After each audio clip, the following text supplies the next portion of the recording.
நாராயண நாராயண நாராயண சதா நிரந்தர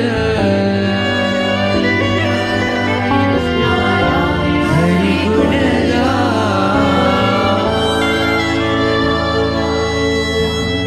நாராயண நாராயண நாராயண கோவிந்த நாம சங்கீர்த்தனம்.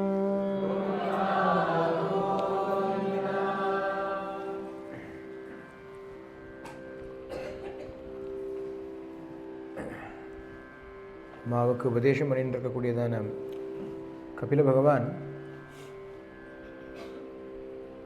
ஞானத்தினுடைய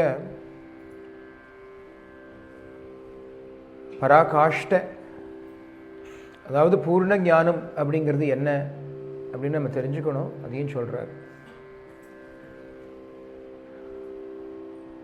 முன்னமே சொன்னோம், நான் ஆத்மா அப்படின்னு தெரிஞ்சுக்கிறது ஒன்று, நான் அந்த பிரம்மம் அப்படின்னு தெரிஞ்சுக்கிறது ஒன்று, பார்க்கக்கூடிய எல்லாமும் அந்த பிரம்மம் தெரிஞ்சுக்கிறது தான் கடைசியில் பூர்ணத்தை. இல்லைன்னா நான் பிரம்மம் நீ என்னவோன்னு சொல்கிற மாதிரி ஆகிடும். சுவாமி ஒரு ஹாஸ்யமாக ஒரு கதை சொல்லுவார். ஒருத்தன் சிவோகம் சிவோகம் சிவோகம் சிவோகம் அப்படின்னு சொல்லிகிட்டே இருந்தானாம். எங்கே பார்த்தாலும் சிவோகம் சிவோகம், நான் தான் சிவன், நான் தான் சிவன். இப்போ அவனோட ஒரு ஸ்நேகிதன் அவன்கிட்ட போய் கேட்டான், நீ என்ன சொல்லிகிட்டே இருக்க? அவனுக்கு தெரியும், இருந்தாலும் இவன் சும்மா அர்த்தம் புரியாமல் ஏதோ சொல்லிட்டு இருக்கானேங்கிறதுனால அவனை புரிய வைக்கணுங்கிறதுக்காக சொன்னான். என்ன சொல்லிகிட்டே இருக்க? நான் சிவோகம் சிவோகம்னு சொல்கிறேன். அப்படின்னா என்ன? நான் தான் சிவன் அப்படின்னு அர்த்தம். ஓ, நீ தான் சிவன்? நான் ஆமாம். அப்போ பார்வதி யார் உனக்கு? அப்போ உனக்கு பார்வதி யாருன்னு? சுஷோ அபராதம், ஜெகன்மாதா, அவளை பற்றி இப்படி பேசலாமா அப்படின்னு இந்த ஆள் சொன்னான். நீ தானே சிவன் சொன்ன, அப்போ பார்வதி என்ன உனக்கு?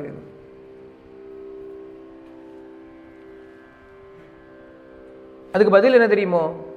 அவளும் பிரம்மம் தான், அவளும் சிவன் தான். அதுக்காக அவ மனைவி இல்லை. பார்வதி என் மனைவின்னு சொல்லக்கூடிய முட்டாள் உலகத்தில் உண்டா? சாட்சாத் ஜெகஜனனியை போய் நான் சிவோகம்ங்கிறதுக்காக நான் என்ன பார்வதி பற்றி ஆயிட்டேன்? நான் என்ன அதை விட முட்டாள்தனம்? அப்படி இல்லையே. அப்போ பார்வதியா? நானே சிவன், நான் எனக்கு முன்னாடி அவள் சிவனாக இருக்க மாட்டாளோ? இவ்வளோ காலம் இவ்வளோ ஜென்மாக்கள் எடுத்து ஒரு வழியாக தெரிஞ்சுண்டு புரிஞ்சுண்டு 100 சாதனைகளை பண்ணி ஒரு வழியாக சிவோகம் அப்படின்னு சொல்லி உட்கார்ந்துருக்கிறேன் நான். அவர் பக்கத்திலேயே சதா சர்வகாலம் இருந்துண்டு அவளுக்கே வாமாங்கேயா இருந்தவள், அவளுக்கு தெரியாதோ தான் சிவன்னு? எனக்கு முன்னாடி அவ சிவோகம். அப்போ என்ன அர்த்தம்னு எல்லாம் பிரம்மமயம்ங்கிறத தெரிஞ்சுக்கணும். அதை சொல்றார் இங்க. அஹம் சர்வேஷு பூதேஷு பூதாத்மாவஸ்திதः சதா தம் அவஜ்ஞாய மாம் மர்த்யः குருதே அர்ச்சாவிடம்பனம் யோ மாம் சர்வேஷு பூதேஷு சந்தமாத்மானமீஸ்வரம் ஹித்வார்ச்சாம் பஜதே மௌಢ்யாம் பஸ்மன்யேவ ஜுஹோதி சஹா த்விஷதः பரகாயே மாம் மானினோ பின்னதர்ஷினः பூதேஷு பத்தவைரஸ்ய ந மனசாந்தி மிருச்சதி.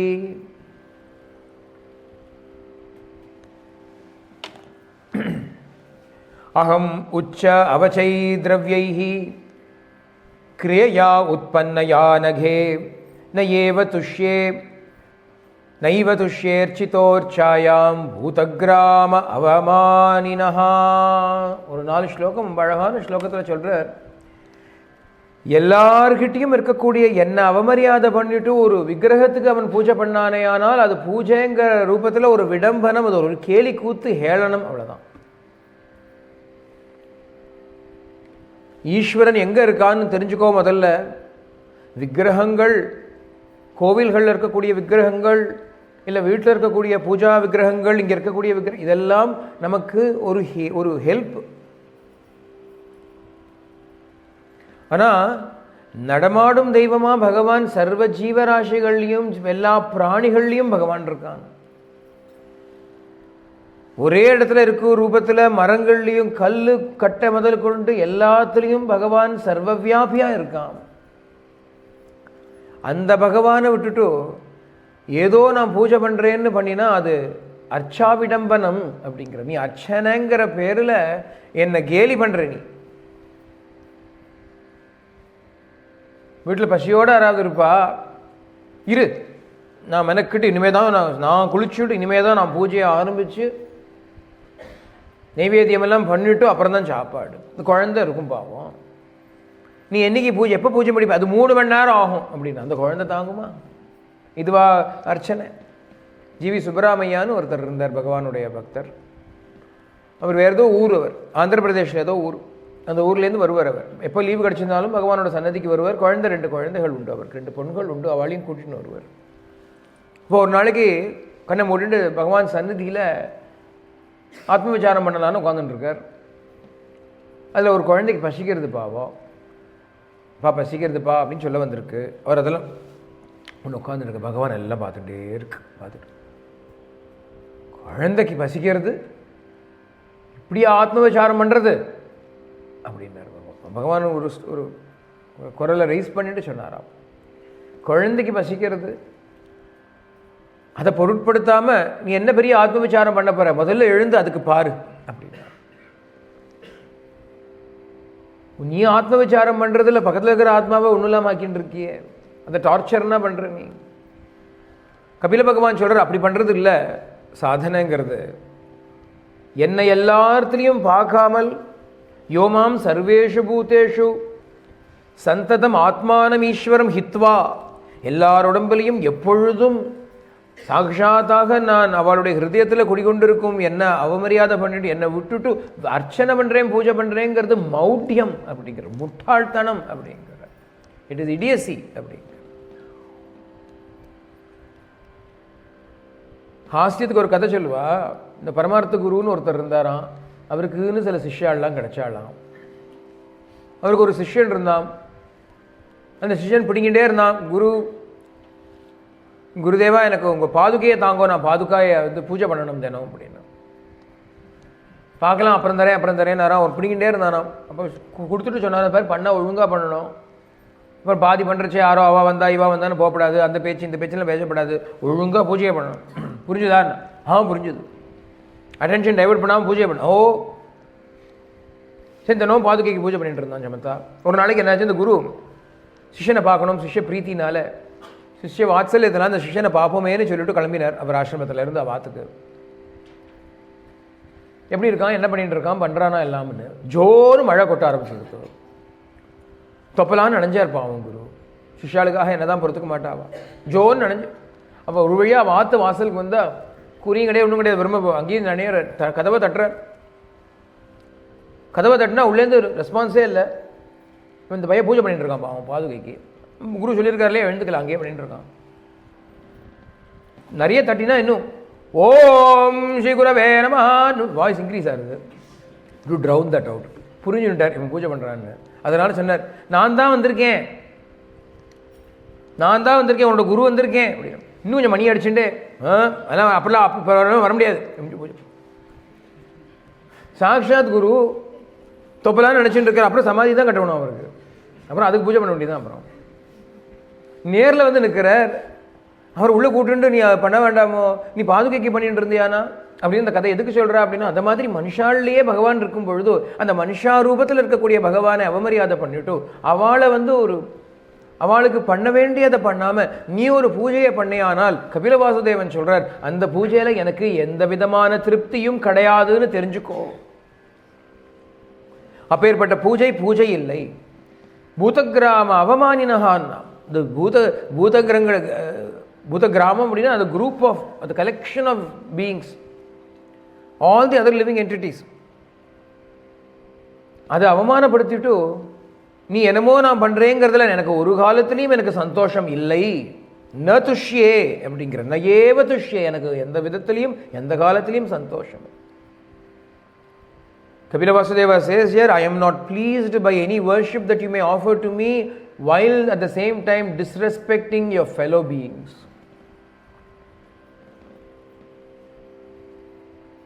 Because I am present in them first before I am present in your images and your pictures and your photos. I am present in the being first before I am present. இதில் நீ ஆவாகனம் பண்ணணும், ஆவாகனம் பண்ணாமே அதில் நான் இருக்கேன். ஒரு விக்கிரகம் எடுத்துட்டோமானா பிராண பிரதிஷ்டை பண்ணுறது என்ன, நேத்ரோன்மீலனம் பண்ணுறது என்னன்னு 100 இது பண்ணினா தான் அந்த விக்கிரகம் லைஃபுக்கு வருது. ஆனால் இந்த குழந்தை பிறக்கிறச்சே லைஃபோட வந்து பிறக்கிறது. அதுக்கு என்ன நீ ஆவாகனம் பண்ணியா, நீ பிராண பிரதிஷ்டை பண்ணியா, நீ என்ன பண்ண? 100 வாசம் பண்ணுவா. ஜலாதிவாசம், ஷையாதிவாசம், புஷ்பாதிவாசம், தானியாதிவாசம், தைலாதிவாசம் அப்படின்னு ஒரு விக்கிரகத்துக்கு எல்லாம் பண்ணிட்டு தான் இந்த விக்கிரகத்தை ஸ்தாபனம் பண்ணுவா. இந்த குழந்தை கர்ப்பாதிவாசம் ஒன்று தான் பண்ணுறது. பிறகுச்சே ஒரு ஜீவ சைத்தன்யத்தோட பரமானந்தத்தை நமக்கு கொடுத்துட்டே வந்து பிறக்கிறது அந்த குழந்தை. அது என்ன தெய்வ கலை இருக்கணும் அதில். இப்போ பிரவிஷ்டோ ஜீவகலையா அப்படிங்கிறது பாகவதம். ஒரு மனுஷன்கிட்டையும் பகவான் ஜீவன் அப்படிங்கிற ரூபத்தில் பிரவேசம் பண்ணியிருக்கான் அப்படிங்கிறது. அப்போது அந்த மனுஷனை அவமரியாதை பண்ணிவிட்டு என்ன பெருசாக பண்ண போகிற அப்படின்னு இங்கே கபில பகவான் தேவகூதிக்கு பண்ண உபதேசமானது நமக்கு என்ன ஞாபகப்படுத்துறது அப்படின்னா, ரமண பகவான் அவள் அம்மாவுக்கு சொல்லிக் கொடுத்தது ஞாபகம். அதே மாதிரி அப்படியே டிட்டோவாக இருக்கும். என்னாச்சு தெரியுமா? அழகம்மா கந்தாசிரமத்தில் வந்து பகவானோட சேர்ந்து இருந்தான்னு சொன்னேன்னு இல்லையா? அம்மா ரொம்ப ஆச்சாரம், அப்படி தான் வளர்ந்தா வாழலாம். ஆர்த்தடாக்ஸ் பிராமின் ஃபேமிலி, ரொம்ப ஆச்சாரம். யாருமே தொடப்படாது படப்படாது எல்லாம் இருக்கும். வச்சல் பத்து தீட்டு எல்லாம் பாப்பா. அப்போது ஒரு நாளைக்கு என்னாச்சு, இந்த விறகு வெட்டுறவா மலையில் போய் விறகெல்லாம் வெட்டின்ட்டு கொண்டு வருவா. மரத்தை வெட்டி விறகு இதெல்லாம் சுள்ளையெல்லாம் எடுத்துன்னு வருவா இல்லையா, அந்த ட்ரை ஸ்விக்ஸ் அதெல்லாம். அந்த மாதிரி ஒரு குரூப் ஆஃப் பீப்புள் வந்தா. மத்தியான வேலை, வெயில் படைக்கிறது. திருவண்ணாமலை வெயில் கேட்க வேண்டாம். அந்த காலத்தில் மரங்களே ரொம்ப கம்மி. இப்போ தான் மரமெல்லாம் வந்திருக்கு அருணாச்சலம் மலையில். அங்கேருந்து வந்து பசிக்குது சாமி அப்படின்னு சொன்னான். பகவான் கிட்ட வந்து ரொம்ப பசிக்கிறது சுவாமின்னு சொன்னான். பகவானுக்கோ ஹிருதயம் ரொம்ப கனிஞ்ச ஹிருதயம் இல்லையா, மகாத்மாக்களுக்கு எல்லாருக்குமே அப்படி தானே இருக்கும். உடனே சொன்னார், உள்ளேருந்து போய் சாப்பாடு கொண்டு வா அப்படின்னு சொன்னேன். உடனே அவள் யார் சொன்னாலும் அவள் நேரம் உள்ளே போய், அம்மா தான் கிச்சன் இன்சார்ஜ், அதனால் அம்மாட்ட போய் இவெல்லாம் வந்திருக்கா, பகவான் சாப்பாடு கேட்டார். அப்போ அம்மாவுக்கு ஒரு தர்ம சங்கடம் ஏற்பட்டு விடுத்து. என்னது அப்படின்னா, அவளோட ஆச்சார அனுஷ்டானத்தைப்படி பிராமணா அல்லாதவாள் சாப்பிட்டுட்டு அவள் சாப்பிட மாட்டான். அந்த மிச்சத்தை, அந்த சேஷத்தை அவள் சாப்பிட மாட்டான். அதனால அவளுக்கு சாப்பாடு போட்டுட்டா அப்படின்னா இன்னைக்கு அவள் சாப்பிட முடியாது, அம்மா சாப்பிட முடியாது. அவளோட அனுஷ்டானம் அது. இது குறை சொல்றதுக்கு ஒன்றும் இல்லை, அது அவளுடைய அனுஷ்டானம். அதனால என்ன சொன்னான்னா, நீ பகவான்கிட்ட போய் சொல்லு, அம்மா இன்னும் சாப்பிடலை அப்படின்னு பகவான்கிட்ட சொல்லு. அவர் புரிஞ்சுப்பார், பகவான் புரிஞ்சுக்கும் அப்படின்னு. வேற ஒன்றும் சொல்ல வேண்டாம், அம்மா இன்னும் சாப்பிடலையாம் அப்படின்னு மாத்திரம் சொல்லு. Not that she didn't want to give food, she was very generous. ஆனால் அன்னைக்கு அந்த அனுஷ்டானம் பங்கப்படுங்கிறதுனால தான் அப்படி சொன்னேன். அப்போ அவள் நேரம் வந்து அம்மா இன்னும் சாப்பிடலையாம். ஓஹோ அப்படின்னு எழுந்துட்டார் பகவான். நேரம் உள்ளே போனார். அம்மா கையை பிடிச்சிட்டு வெளியில் கூட்டிகிட்டு வந்தார். அந்த விறகு வெட்டிக்காரெல்லாம் நின்றுருக்கா. அவளை பார்த்து இப்படி கையை காமிச்சு, இவள்லாம் யாரு தெரியுமா?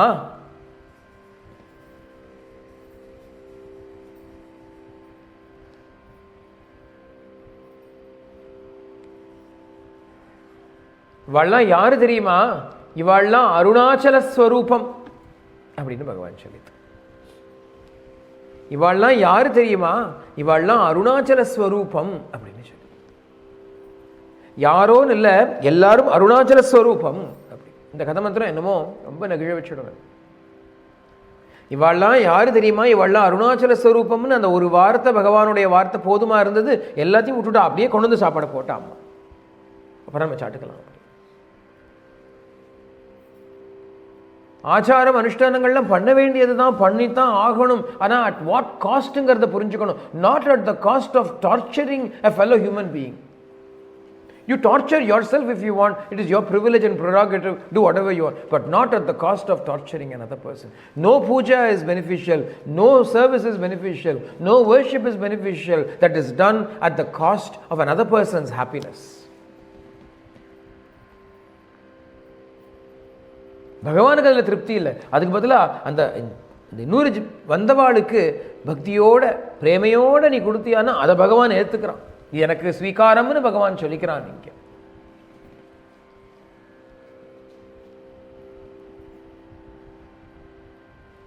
ஆனால் அட் த சேம் டைம் ஆத்மனச்ச பரஸ்யாபீச்ச யக்கரோத்யந்தரோதரம் தஸ்ய பின்ன திருஷோ மிருத்யுர் விததே பயமுல்பனம். நான் பிறர் அப்படின்னு அவன் நினைச்சுட்டு இருக்கிற வரைக்கும் அவனுக்கு பயம் இருக்கத்தான் செய்யும். உதரமந்தரம் குருத்தே அத்ததஸ்ய பயம் பவதிங்கிறது உபனிஷத்து. ஒரு நீ நான் அப்படிங்கிற வித்தியாசத்தை நம்ம வச்சுட்டு இருந்தோமானால் பயம்தான் வரும். ஏன்னா அவள் யாரோ நமக்கு ஏதோ ஹானி பண்ணுவா, நம்ம தானே அங்கேயும் இருக்கோம் அப்படின்னு நினச்சுட்டா யார் நமக்கு என்ன கஷ்டம் கொடுக்க போகிறா, யார் நமக்கு என்ன ஹானி பண்ண போகிறா, யாரை நம்ம தூஷிக்க தோணும், யாரை கிரிட்டிசைஸ் பண்ண தோணும். இன்றைக்கி நீ யாரையாவது கிரிட்டிசைஸ் பண்ணியானா அவள் வேற நான் வேறன்னு சொல்லித்தானே கிரிட்டிசைஸ் பண்ண முடியும். நானே தான் அதுன்னு நான் கிரிட்டிசைஸ் பண்ண முடியுமா? நீ ஒரு வேலையை தப்பா, நீ யாராவது ஒரு வேலையை தப்பா பண்ணா இப்படி பண்ணிவிட்டியேன்னு அவளை கேட்போம். அந்த வேலையை நம்மளே பண்ணிட்டோம்னா சாரி அப்படிம்போம். அவளுக்கு அரை மணி நேரம் லெக்சர் கொடுப்போம், நம்மளே அந்த மிஸ்டேக் பண்ணிட்டோம்னா ஆயிடுத்து சாரி, அவ்வளோதான் முடிஞ்சுடுத்தா, அதோட முடிஞ்சுடுத்தா. எப்படி முடிஞ்சது? நீ அவளுக்கு அரை மணி நேரம் லெக்சர் அடிச்சியே. ஏன் நான் நீ அப்படின்னு பிரித்து பார்க்குறோமே, அது பார்க்குற வரைக்கும் பயம் உண்டு. ஆனால் பகவான் சொல்கிறார் அந்த ஒரு ஃபீலிங் இருக்கிற வரைக்கும், நான் நீ அப்படின்னு அந்த ஃபீலிங் இருக்கிற வரைக்கும், அந்த டிவாலிட்டி உனக்கு இருக்கிற வரைக்கும் என் விக்கிரகங்களை நீ வந்து பூஜை பண்ணு. ஆனால் not at the cost of the wellbeing of other people. எல்லார்கிட்டையும் பிரேம பண்ணு, என்னுடைய விக்கிரகத்தையும் பூஜை பண்ணு. கொஞ்சம் கொஞ்சமாக உன்னுடைய மனசு அப்படியே விஸ்தாரமாகி விகசிச்சு பெரிய எக்ஸ்பேண்ட் ஆகி என்ன ஒரு லெவல் வரும்னா, இதுதானே அங்கேயும் இருக்குது, இதுதானே இங்கேயும் இருக்குது அப்படின்னு அந்த பகவானும் அந்த நம்மளும் அந்த பிரத்தியாரும் எல்லாம் ஒரே வஸ்துவாக நமக்கு தெரிகிற வரைக்கும் இதை நம்ம ஃபாலோ பண்ணிகிட்டே தான் போவோம்.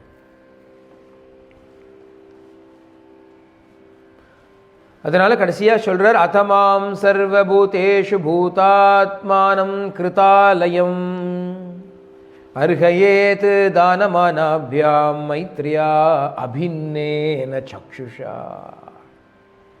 அபின்னேன சக்ஷுஷா, நீ நான் ரெண்டு பிரிச்சு பார்க்காமல் யார் யாருக்கு என்னென்ன செய்ய வேணுமோ, யார் யாருக்கு எப்படி பண்ண வேணுமோ அது எல்லாருக்கும் அவள் வாழ்க்கை பண்ணிண்டு அந்த விதமாக என்னை பிரேம பண்ணி சர்வபூதங்கள்லையும் வியாபிச்சிருக்கக்கூடியதான என்னை நீ உபாசனை பண்ணியானால் என்னை நீ வந்து அடைவாய் அப்படிங்கிற ஒரு மகா வாக்கியத்தை கபிலோபதேச ரூபமாக பகவான் அம்மா தேவஹூதிக்கு சொல்லி கொடுக்குறார். புரிஞ்சுக்க வேண்டியது என்ன அப்படின்னா, சத்சங்கத்தை நாடு, அட் த சேம் டைம் அட்டாச்மெண்ட்டை குறைச்சுட்டே வா, சத்சங்கத்தில் அட்டாச்மெண்ட் இன்க்ரீஸ் பண்ணிகிட்டே போ. யாரையும் வெறுக்காதே, யாரையும் துவேஷிக்காதே, யாரையும் தூஷிக்காதே, எல்லாம் பகவத் ஸ்வரூபம் அப்படின்னு தெரிஞ்சுக்கோ. அதுக்காக கொஞ்சம் புத்தியையும் உபயோகப்படுத்தணும். ராமகிருஷ்ண பரமஹம்சர் சொல்லுவார், எல்லாம் பகவான்கிறதுக்காக போய் புலியை போய் கட்டிக்க வேண்டாம் அப்படின்பார். எல்லாம் தெய்வந்தான், அதுக்காக புலி தெய்வத்தை போய் கட்டிப்படா. எல்லாம் பிரம்மந்தாங்கிறதுக்காக மண்ணை திங்க முடியுமா? பிரம்மன் தான் மண்ணை திங்கும். பிரம்மன் வேணால் மண்ணை வாயில் போட்டுக்கும், கண்ணன் வேணால் பண்ணலாம், நம்ம பண்ண முடியுமோ? நம்ம சாப்பாடு தானே சாப்பிடணும். ரவாலட்டை வாயில் போட்டுக்கலாம், அதே அளவு ஷேப்பில் உருண்டை பண்ணி ஒரு மண் உருண்டையை மண்ணாங்கட்டியை வாயில் போட்டுக்க முடியுமோ? முடியாது இல்லையா? எல்லாம் பிரம்மம் தானேன்னா எல்லாம் பிரம்மமாக பாரு, பாவாத்வைத்தத்தை பண்ணு, கிரியாத்வைத்தத்தை பண்ணாதே, பாவத்தில் எல்லாத்தையும் ஒன்றாக பாரு. ஆனால் சாப்பிடும்பொழுது மண்ணை திங்காதே, அன்னத்தை தின்னு. அதே மாதிரி எல்லாம் நம்ம தான்னு தெரிஞ்சுக்கோ. அதுக்காக எல்லாருக்கும் ஒரே ட்ரீட்மெண்ட் கொடுக்க முடியுமா சொல்லுங்க? இப்போது யாருக்காவது ஆற்றுக்கு வந்தால் வஸ்திரம் வச்சு கொடுக்குறேன்னா, அந்த லேடிஸுக்கு ஷர்ட்டு பேண்டை வச்சுட்டு மென்னுக்கு புடவை வச்சு கொடுப்பேளா? எல்லாம் ஒன்று தான், இந்தா நீ புடவை கட்டிக்கோ நான் சொல்ல முடியுமா? முடியாது. இப்போ அந்த அளவுக்கு நம்ம காமன் சென்ஸ் வேணுமோ இல்லையோ? இப்போ யார் யாரை எப்படி ட்ரீட் பண்ணணுமோ அப்படி ட்ரீட் பண்ணு. ஆனால் பிரேமையோட பண்ணு, பிரேமையோட பண்ணு, அவமானத்தோட பண்ணாதே, அவமதிக்காதே யாரையும். ஏன்னா உள்ள நீ அவமதிக்கும் பொழுது நீ யாரை அவமதிக்கிற அப்படின்னா அந்த உள்ள இருக்கக்கூடிய அந்தர்யாமிய அந்த பகவானை அவமதிக்கிற அப்படிங்கிறத ஞாபகம் வச்சுக்கோ. இந்த மாதிரியா ஒரு சௌஹிருத பாவத்தோட ஒரு பிரேம பாவத்தோட நீ பக்தி பண்ணிட்டு இருந்தியானால் என்னை வந்து அடைவாய் அப்படிங்கிற விஷயத்த சுருக்கமாக பெரிய விஸ்தாரமான சரித்தம் இது. அதை நம்ம சுருக்கமாக சொல்லியிருக்கோம். முக்கியமான விஷயத்தை மாத்திரம் எடுத்துட்டு சொல்லியிருக்கோம். இதெல்லாம் உபதேசம் பண்ண உடனே தேவஹூதி அம்மாவும் பகவான்கிட்ட கிருத்தஞத்தையை வெளிப்படுத்துகிறா. பகவான் எல்லாத்தையும் கேட்டுட்டு நீ பண்ணிட்டே என்னை வந்து அடைவாயின்னு சொல்லி ஆசீர்வாதத்தையும் பண்ணிட்டு அவர் கிளம்பிட்டார். அந்த ஆசிரமத்திலேயே இருந்து தங்கி இருந்து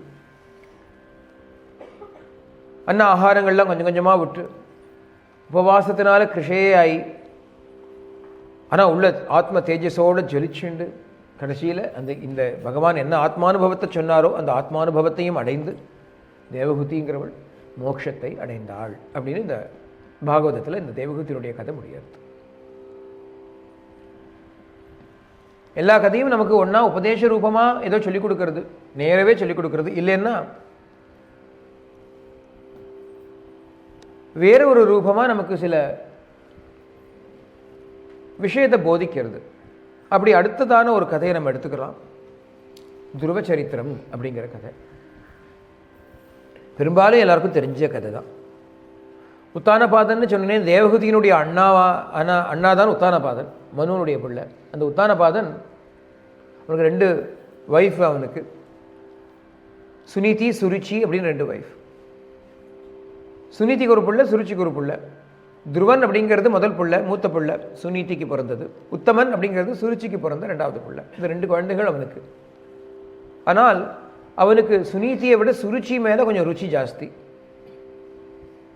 அவள் தான் ரொம்ப பிடிக்கும் அவனுக்கு. அவள் பிடிக்குங்கிறதுனால அவள் தான் எப்போ பாரு அவனோட கூட இருப்பாள், அவள் பிள்ளையும் கூட இருப்பான். இப்போ ஒரு நாளைக்கு இந்த துருவன் சின்ன பையன், 5 வயசு பையன். 5 வயசு இருக்கும்பொழுது அப்படியே ஓடி அவள் அப்பாவை பார்க்கணுங்கிறதுக்காக அரண்மனைக்கு ஓடி வரான். அரண்மனையில் சிம்மாசனத்தில் அவள் அப்பா உட்காந்துட்டுருக்கா, அப்பா மடியில் உத்தமன் உட்காந்துட்டுருக்கான். தம்பியான உத்தமன் உட்காந்துட்டுருக்கான், பக்கத்தில் அம்மா சுருச்சி நின்றுட்டுருக்கா. அதை பார்த்த உடனே இந்த குழந்தைக்கு ஆசை வந்தது, நானும் அப்பா மடியில் உட்காந்துப்பேன் அப்படின்னு வந்தது. வெறும் இருந்தால் கூட அப்பா மடியை சீந்தாது, ஒன்று உட்காந்துருக்கிறதால சீந்தோம், அப்போ தான் வேணும் அதுக்கு. உத்தமனை உட்காந்துக்கலன்னா அப்பனாவது மடியாதுன்னு அது பாட்டு விளையாடிட்டு இருக்கோம், படியிலேயே விளையாடும். அந்த சிம்மாசனத்தில் இருக்கிற படியிலேயே போகிறோன்னு இருக்கும், அவன் மடியில் ஏறி உட்காந்து நானும் உட்காந்துப்பேன். ஒரு ஜெலசி தான். நம்ம துருவன்னு சொல்கிறோமே தவிர அவனோட மோட்டிவேஷன் என்னென்னு பார்த்தா அது ஒரு ஜெலசி தான். அவன் உட்காண்டானே நானும் உட்காந்துப்பேங்கிற ஒரு அசூயை. அதனால் அவன் ஓடி போச்சு, அந்த குழந்தை ஓடி போச்சு. தப்பு ஒன்றும் இல்லை, ஒரு குழந்தை அப்பா மடியில் உட்காந்துக்கணுங்கிறதுல தப்பு இல்லை. ஆனால் நம்ம கற்றுக்க வேண்டியதுங்கன்னு பார்க்கும்பொழுது அடுத்தவனுக்கு கிடைச்சது எனக்கு கிடைக்கணும் அப்படின்னு நினச்சிட்டு சில விஷயங்களை பண்ணோமானால் நமக்கு அப்புறம் திருப்தி ஏற்படாதுங்கிறதுக்கு ஒரு திருஷ்டாந்தமான கதை இது. அவனுக்கு கிடைச்சதே எனக்கும் வேணும் அப்படின்னு சொல்லிட்டு ஓடித்து அப்படி ஏற போகும்பொழுது அந்த சுருச்சிங்கிற அம்மா நிறுத்தி, ஏய் உனக்கெல்லாம் கிடையாதுடா, உத்தமனுக்கு தான். ஏன், எங்கள் அப்பா தானே, அப்பாவுக்கு 2 தொடை இருக்கே, ஒரு தொடையில் தானே அவன் உட்காந்துட்டு இருக்கான், இன்னொரு தொடை எனக்கு இருக்கேன்னா அதெல்லாம் முடியாது. உங்கள் அப்பா ஒரு லேப்டாப் தான் வச்சுப்பார், உனக்கு இன்னொரு நீயும் உங்கள் அப்பா மடியில் உட்காந்துக்கணுமானா நீ என் பிள்ளையாக பிறந்திருக்கணும். என்ன பிரயோஜனம், நீ பிறக்கலை, நீ எவ்வளோ பிள்ளையாக பிறந்துட்ட, அதனால் உனக்கு கிடையாது அப்படின்னு அனுப்பிச்சுட்டா. அவோன்னு அங்கேருந்து அழுதுண்டே வந்தது. அம்மாட்ட வந்து அம்மா மடியில் வந்து அழுதுது, கதறித்து. அம்மா பார்த்தா, என்னடா ஆச்சு குழந்தை, என்னாச்சு? கூட வந்த வள்ளன் சொன்ன விஷயத்தை உடனே அம்மா நல்ல புத்திமதி சொன்னா. சுனீதியோ இல்லையோ, நல்ல நீதி புத்திமதி சொன்னா. என்ன சொன்னான்னா, பாரு, நமக்கு ஒரு கஷ்டம் வந்ததுன்னா அது நம்ம பண்ண கர்மாவால தான் வருதே தவிர வேற யாராலையும் வரலைங்கிறத நல்லா புரிஞ்சுக்கோ குழந்தை, புரிஞ்சுக்கோ. அவள் அதுக்கு இன்ஸ்ட்ருமெண்ட் தான். நீ எங்கேயோ இன்டர்வியூக்கு போன, ஒன்றும் தெரியாமல் தத்து புத்துன்னு முழிச்ச, வில் கெட் பேக் யூன்னு சொன்னால் நீ ஆற்றுக்கு வந்துட்ட. அப்புறம் அவள் போஸ்ட்டில் லெட்டர் அமிச்சா, சாரி அப்படின்னு அமிச்சா. நீ பண்ணதுக்கு உனக்கு லெட்டர் அனுப்புறதே ஜாஸ்தி, அது போஸ்டேஜ் வேஸ்ட்டு, சரி இருந்தாலும் பரவாயில்ல அமிச்சிட்டோன்னு அமிச்சா. அப்போ நீ அந்த போஸ்ட்மேனை பார்த்து, நீ தாண்டா எனக்கு இவ்வளோ கஷ்டத்தை கொடுத்த, ஒன்னால தாண்டா எனக்கு இப்படி லெட்டர் வந்தது அப்படின்னு அவனை ப்ளேம் பண்ண முடியுமோ? அவன் வெறுமை கொண்டு தானே தரான், நீ பண்ணது தானே உனக்கு திரும்பி வருது. நீ நன்னா பண்ணிட்டு இருந்தியானா அந்த ஸ்போர்ட்ஸ்மேன் கங்க்ராச்சுலேஷன்ஸ்னு ஆஃபரை கொண்டு கொடுப்பான். இப்போலாம் இமெயிலில் வருது, அந்த காலத்தில் லெட்டரில் தான் வரும். அதுக்காக சொல்கிறேன்.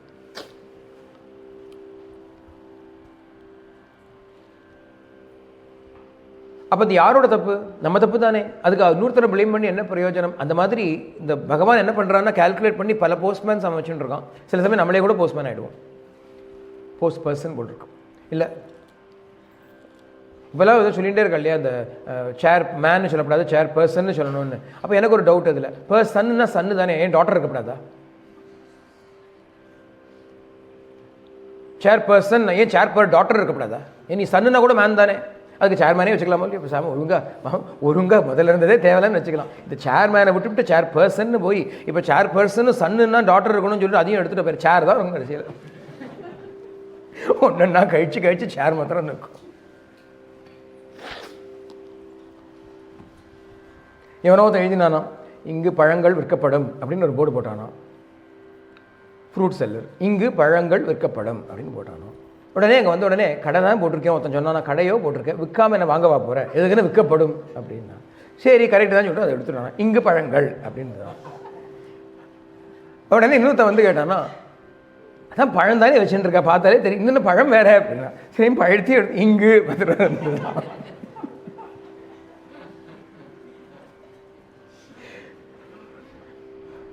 இன்னொருத்த வந்தானா, இங்கு மாத்திரம் நாங்கள் இங்கே தானே இருக்கோம்,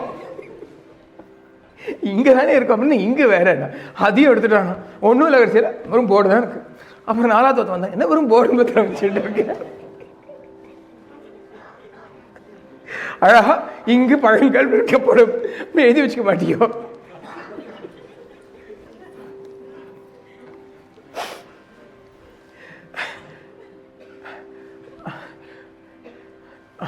அவன் என்ன பண்ணானா, அந்த பாடியே உடஞ்சி கடையை மூடிட்டு போயிட்டான்.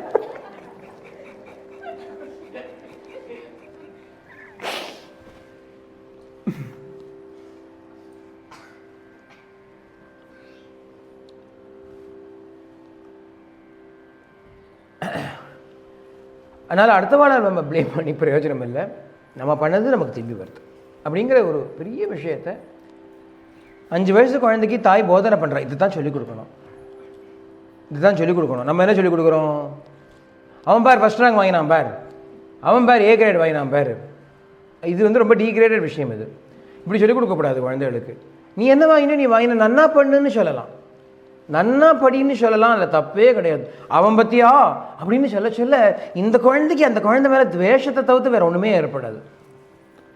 துவேஷம் தான் ஏற்படும். இது என்ன பண்ணும், இது படிக்காது, அவன் படிக்கிறது எப்படியாவது கெடுக்கலாமான்னு போகும். அப்புறம் நீ ஏ வாங்கினா தானே எனக்கு வந்து வம்பு வந்தது, நீ பேசாமல் ஏ வாங்க, நீ டி வாங்கு, நம்ம 2 பேரும் டியாக கொண்டு போகணும், அப்படி தான் தோணும் கடைசியில்.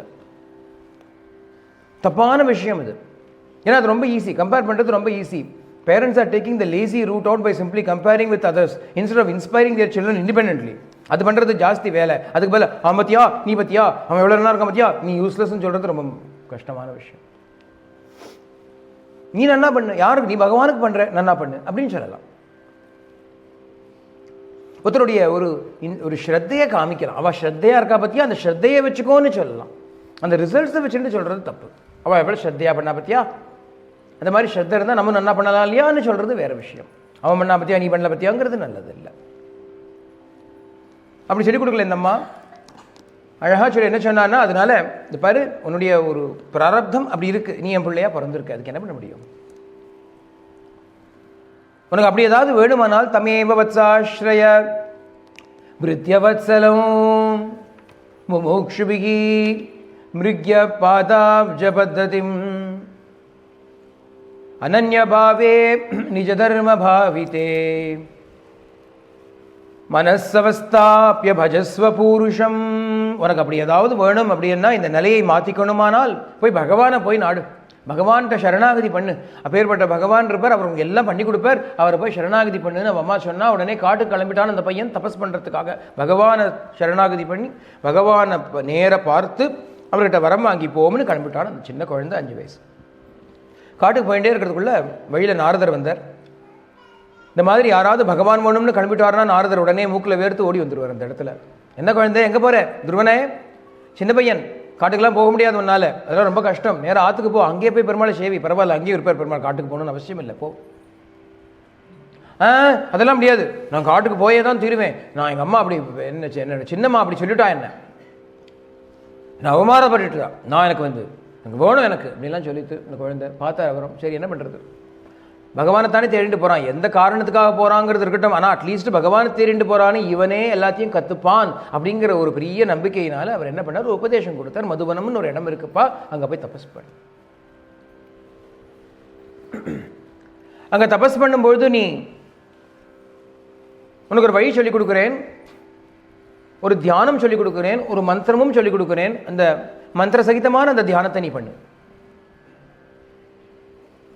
அங்கே நல்ல ஒரு க்ளீனான ஒரு இடத்த எடுத்துக்கோ, சுத்தமான இடத்துல உட்காந்துக்கோ, கண்ணை மூடிட்டு ஹிருதயத்துக்குள்ளே எம்பெருமான பகவானை தியானம் பண்ணு. பகவானுடைய ஹிருதய கமலத்தில் நின்று இருக்கிறாப்புல தியானம் பண்ணு. எப்படி இருப்பான் பகவான்? பீதாம்பரம் பத்மநாபம் पद्माक्षं पुरुषोत्तमं पवित्रं परमानन्दं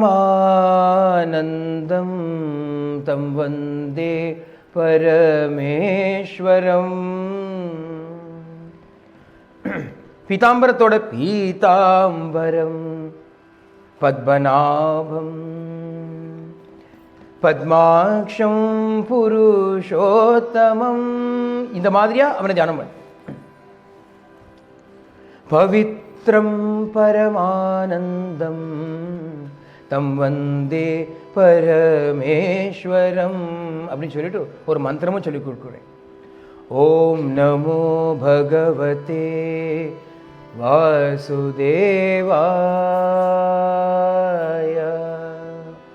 ஓம் நமோ பகவதே வாசுதேவாய. ஓம் நமோ பகவதே வாசுதேவாய. கோவிந்தம் கோகுலானந்தம் கோபாலம் கோபீவல்லபம் கோவர்தனோதரம் தீரம் தம் வந்தே கோமதி பிரியம். ஓம் நமோ பகவதே வாசுதேவாய.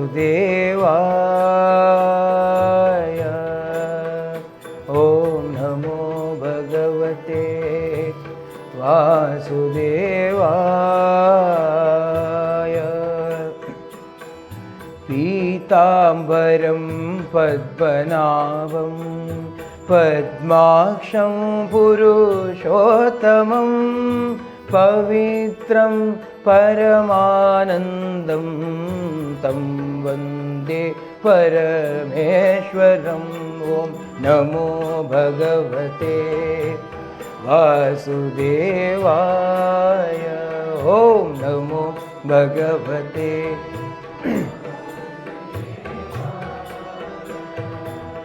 அப்படின்னு ஒரு தியானம் ஒரு மந்திரம் எல்லாத்தையும் சேர்த்து சொல்லிக் கொடுத்தார். அவனும் மதுவனம் போனான். அவர் சொன்னபடிக்கே அந்த தபஸையை ஆரம்பித்தான். 5 மாதம் தபஸ் பண்ணான். முதல் மாதம் 3 நாளைக்கு ஒரு தடவை கண்ணை முழிச்சு ஏதோ பழங்கள்லாம் சாப்பிட்டான். அடுத்த மாதம் 6 நாளைக்கு ஒரு தடவை கண்ணை முழிச்சு ஏதோ இலைகள்லாம் சாப்பிட்டான். அதுக்கு அடுத்த மாதம் 9 நாளைக்கு ஒரு தடவை கண்ணை திறந்து வெறும தண்ணி மாத்திரம் ஜலத்தை மாத்திரம் சாப்பிட்டான். அதுக்கும் அடுத்த மாதம் 4வது மாதத்தில் 12 நாளைக்கு ஒரு தடவை கண்ணை திறந்தான். வெறும் மூச்சை மாத்திரம் இழுத்துண்டான். அடுத்த மிச்ச நாளைக்கெல்லாம் மூச்சை ஸ்தம்பனம் பண்ணிட்டு பண்ணான். அதுக்கும் அடுத்த மாதம் மூச்சை கூட விடாமல் தியானம் பண்ணான் அப்படின்னு பாகவதம் சொல்கிறது. 5 வயசு குழந்தையினுடைய பிரதாபம். நம்மளால முடியாது. இது அந்த காலம் எந்தோ யுகத்தில் பண்ணதுனால முடியும். நம்மளும் பண்ணணும்னு நினைக்காதீங்க, வேண்டாம். உலகமே நடுங்க ஆரம்பிச்சுடுத்து இந்த தபஸில். தேவர்கள்லாம் போய் பகவான்கிட்ட விண்ணப்பிச்சுண்டா. பகவானும் பக்தன், என் பக்தனை நான் பார்க்க போகிறேன் அப்படின்னு பிருத்திய திதிக்ஷயா அப்படின்னு பக்தனை பார்க்கக்கூடிய ஆசையில் கருடன் மேலே ஏறிண்டு நேர வந்து பகவான் அப்படி ஜம்முன்னு வந்து நின்னார் இந்த துருவன் முன்னாடி.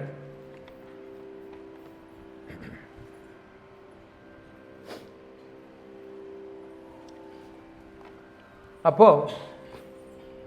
கண்ணை மூடிட்டு தியானம் பண்ணிட்டு இருக்கான் இல்லையா துருவன். அதனால அவனுக்கு வெளியில் வந்த பெருமாள் நிற்கிறாருன்னு கூட தெரியல. அப்போ பகவான் என்ன பண்ணார், அந்த உள்ள ஒரு தியான ஒரு மூர்த்தி ஒன்று இருக்கு இல்லையா, பார்த்துட்டே இருக்கானே, அதை அப்படியே மறைய வச்சுட்டார் பகவான். உடனே ஐயோ நான் பார்த்துட்டு இருக்கிறது போயிடுத்தே அப்படின்னு கண்ணை திறந்தான். நேர இது வரைக்கும் என்ன தியானம் பண்ணிட்டு இருந்தானோ, எந்த பகவானை தியானம் பண்ணிட்டு இருந்தானோ அவர் நேர பிரத்யட்சமா எய்தாப்புல நிற்கிறார். நம்ம என்னமோ நினச்சிட்டு இருக்கோம் நான் கஷ்டப்பட்டு நானாக்கும் தியானம் பண்ணிட்டு இருக்கேன்னு. ஆனால் இல்லை, அவர் வேணுமானா அதையும் மறைச்சிடுவார். அந்த சக்தி இருக்குது அவருக்கு. ஏன்னா உள்ளேருந்து அவர் தானே ஏக்கி வச்சுட்டு அதை காமிச்சதே அவர் தானே. நம்மளா பண்ணின்னு இருக்கோம். நான் தியானம் பண்ணேன்னு நினைக்கிறோமே தவிர நம்ம பண்ணலையே. அவர் காமிக்கிறார், நம்ம பார்க்குறோம். அவர் எடுத்துட்டாருன்னா நம்ம என்ன பார்க்க முடியும்? அதனால தான் இதை தெரிஞ்சுட்டு தான் பீஷ்மர் சொன்னார், என்னுடைய தியான பதத்தில் நில்லும் பகவானே, என்னுடைய தியான பதத்தில் நிற்பீராக அப்படின்னு கேட்டு. ஏன்னா நீ ஓடி போயிட்டேன்னா அப்புறம் நான் என்ன பண்ண முடியும், நான் நினச்சாலும் உன்னை பார்க்க முடியாது, நீ நில்லு அப்படின்னு பிரார்த்தனை பண்ணிட்டார்.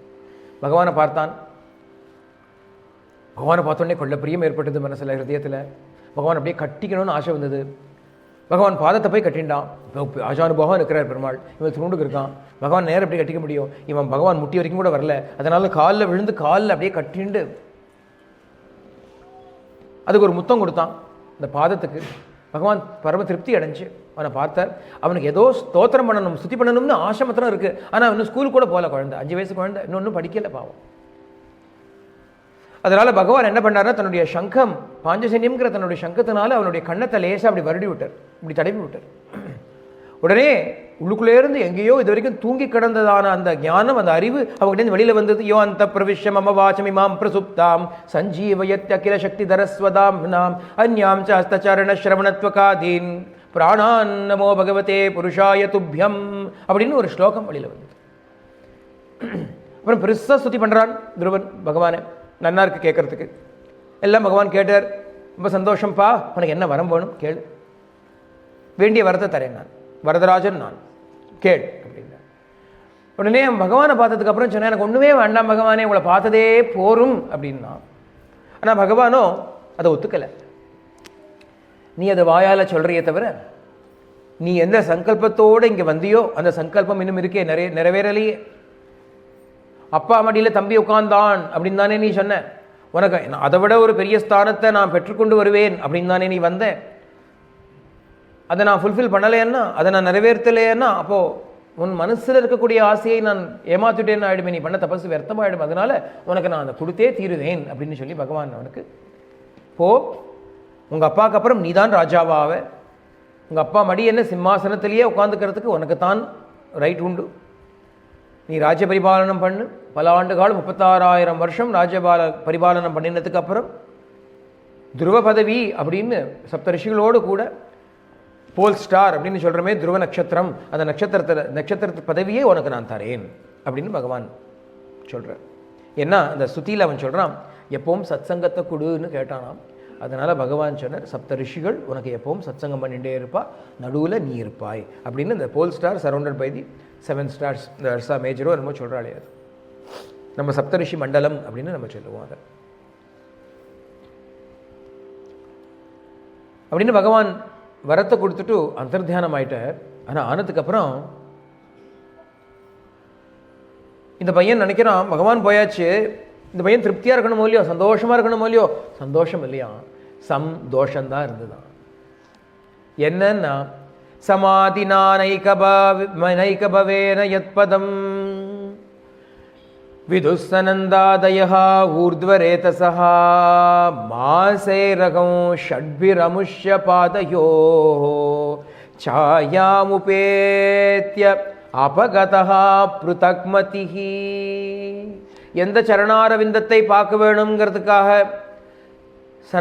சனந்தர்கள் போல சனத்குமாரர்கள் நித்திய பிரம்மச்சாரிகளாக தபஸ் பண்ணி கொண்டிருக்காளோ, அதை வெறும் ஒரு 6 மாச தபஸில் நான் பார்த்தும் கை நழுவ விட்டுட்டேனே, கிழ விழுந்துட்டேனே, அல்பம் இதை போய் வாழ்ந்து வந்துட்டேனே, மோட்சம் கொடுக்கக்கூடிய பகவான்கிட்ட போய் அல்பம் ராஜ்யத்தை வாங்கிட்டு வந்தேனேன்னு வருத்தப்பட்டானாம் துருவன்.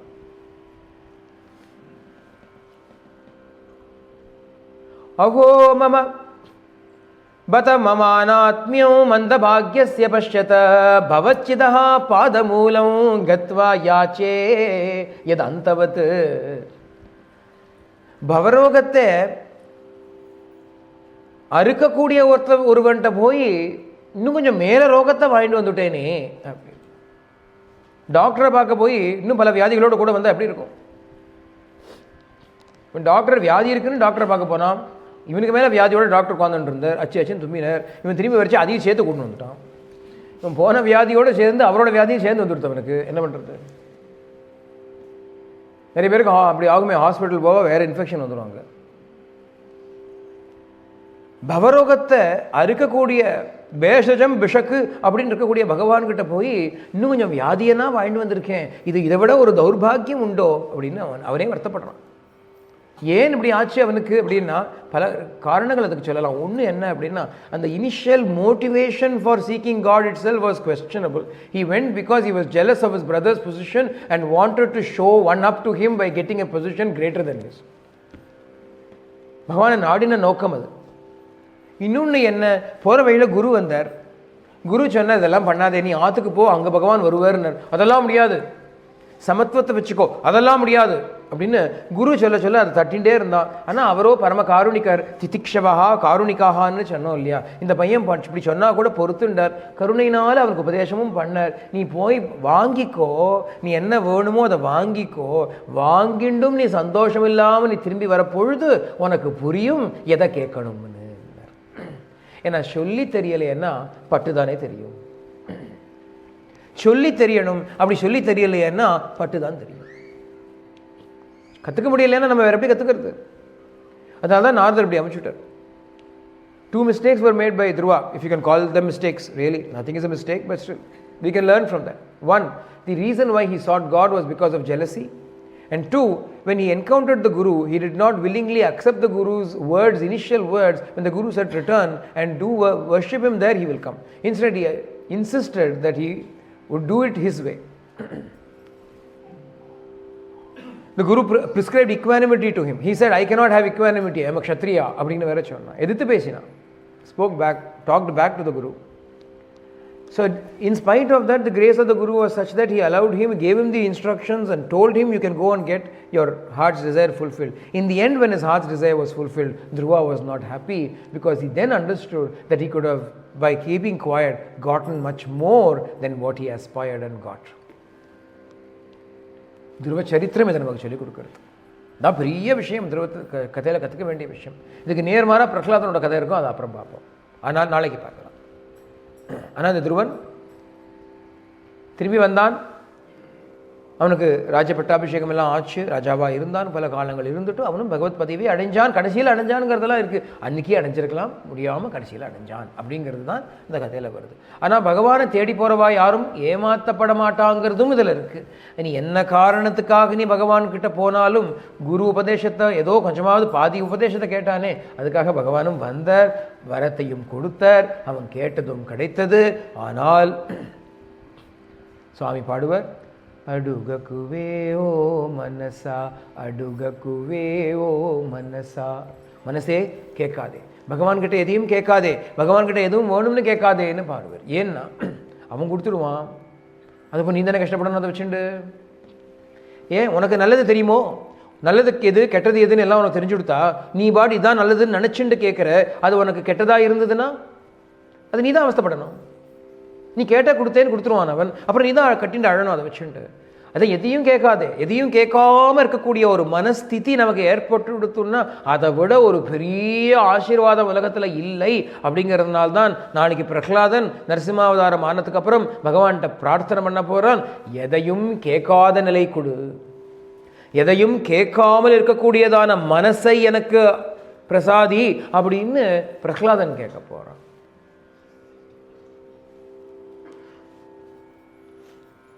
இப்படியா துருவனுடைய ஒரு கதையை நம்ம ஸ்ரீமத் பாகவதத்தில் பார்க்க முடிகிறது. இந்த பெரிய லெசனை நமக்கு சொல்லிக் கொடுக்கறது. கற்றுட்டே தான் இருக்கோம், தப்பு பண்ணிகிட்டே இருக்கோம். அதனால் பல தப்புகள் நமக்கு எல்லாருலேயும் ஏற்படுறது இல்லையா, இதெல்லாம் சகஜம் இல்லையா. நமக்கு சின்ன வயசுலேருந்து சொல்லிக் கொடுத்துறா நமக்கும் அப்பா அம்மாக்கள். அப்பா அம்மா அவளுக்கு தெரிஞ்சதை சொல்லிக் கொடுத்தா, அவளை தப்பே சொல்லக்கூடாது. நம்ம அப்பா அம்மாவை தப்பே சொல்லக்கூடாது, ஏன்னா அவளுக்கு அவ்வளோதான் தெரியும். பாவம் என்ன தெரிஞ்சதை வச்சுட்டு தானே அவளால் சொல்லிக் கொடுக்க முடியும். இல்லை பணக்கார அப்பா அம்மாவாக இருந்தால் பாதாம் அல்வா பண்ணி கொடுப்பா அவன் பர்த்டேக்கு, ஏழை இதுவாக இருந்தால் ஏதோ பயத்தங்கஞ்சி பண்ணி கொடுப்பா அவன் பர்த்டேக்கு. அவளுக்கு அதுதான் முடியும். அவளோட ஆசை இருக்குது, ஆனால் அவளுக்கு முடியறது இவ்வளோதான் அப்படிங்கிற மாதிரி இந்த நமக்கு அறிவு புகட்டும் பொழுதும் அவளுக்கு எவ்வளோ தெரியுமோ அவள் தான் சொல்லிக் கொடுக்க முடியும். அவள் என்ன சொல்லிக் கொடுப்பா, பகவான் நன்னா கோயிலில் போய் பிரார்த்தனை பண்ணிக்கோ, நல்ல மார்க் வாங்கணும்னு வேண்டிக்கோ அப்படின்பா. நன்னா படித்து முன்னுக்கு வரணும்னு வேண்டிக்கோ அப்படின்பா, சொல்லிக் கொடுப்பா. தப்பு இல்லை.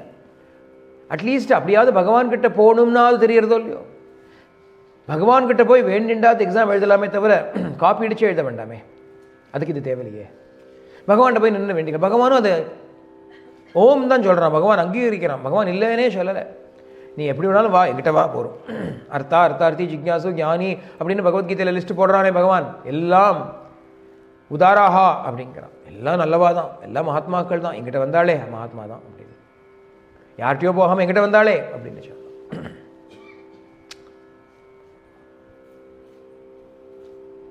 அதனால ஏதோதோ காரணத்துக்காக நம்ம போகிறோம். ஆனால் பகவான் அப்பா அம்மாக்களுக்கும் சொல்லிக் கொடுக்கணுங்கிறதுக்காக இன்னொரு அவதாரம் பண்ணார். ரிஷபதேவன்கிற அவதாரம் பண்ணார் பகவான். ரிஷபதேவன்கிற அவதாரம் பண்ணி 100 பிள்ளைகள் அவருக்கு. இந்த 100 பிள்ளைகளுக்கும் உபதேசம் பண்ணார். அவர் பெரிய உபதேசம் பண்ணார். என்ன உபதேசம் பண்ணார் அப்படின்னா, நீ அம்மாவா, ஒரு குழந்தைக்கு நீ அம்மா, ஒரு குழந்தைக்கு நீ அப்பா அப்படின்னா நீ என்ன பண்ணணும்? புத்ராம் ச சிஷ்யான் ச நிருபோ குருர்வா மல்லோக காமோ மதனுகிரஹார்த்தः இத்தம் விமன்யுஹு அனுஷிஷ்யான் அதஜ்ஞான் ந யோஜயேத் கர்மசு கர்மமூடான். இதெல்லாம் சொன்னால் சில பேர்லாம் கோவப்படுவா. என்ன பண்ணுறது, இப்படிலாம் சொல்கிறாரும்பா. நான் சொல்லலை, பாகவதத்தில் இருக்கிறத சொல்கிறேன். புத்திராம் ச பிள்ளைகளுக்கும், சிஷ்யாம் ச சிஷ்யர்களுக்கும். ஒரு அப்பாவோ ஒரு தாய் தந்தையரோ இல்லை ஒரு குருவோ என் லோகத்தை அடைய விரும்புவார்கள். என்ன சொல்லிக் கொடுக்கணும், என்ன பண்ணணும் அப்படின்னா, கோபம் இல்லாமல் அவள் குழந்தைகளுக்கோ அவள் சிஷ்யாளுக்கோ சொல்லிக் கொடுக்கணும். என்ன சொல்லிக் கொடுக்கணும் அப்படின்னா, திரும்பி திரும்பி கர்மாவில் போய் விழாதேன்னு சொல்லிக் கொடுக்கணும். திரும்பி திரும்பி காமிய கர்மா பண்ணாதேன்னு சொல்லிக் கொடுக்கணும். ஏன்னா நீ பட்ட கஷ்டத்தை உன் குழந்தை படணும்னு நீ ஆசைப்படுவியோ அப்படின்னு கேட்குறார் ரிஷபதேவர். அப்பா அம்மாக்கள்லாம் என்ன சொல்கிறா அப்படின்னா, கல்யாணமே பண்ணிக்க மாட்டேங்கிறான், கல்யாணமே ஆமாட்டேங்கிறது, அவனை கல்யாணம் பண்ணால் தேவையில்லை அப்படின்பா. எல்லா அப்பா அம்மா யாரும் சொன்னாதவா கிடையாது. வந்து அப்பா அம்மாக்கள்லாம் கல்யாணம் கல்யாணம் கல்யாணம்.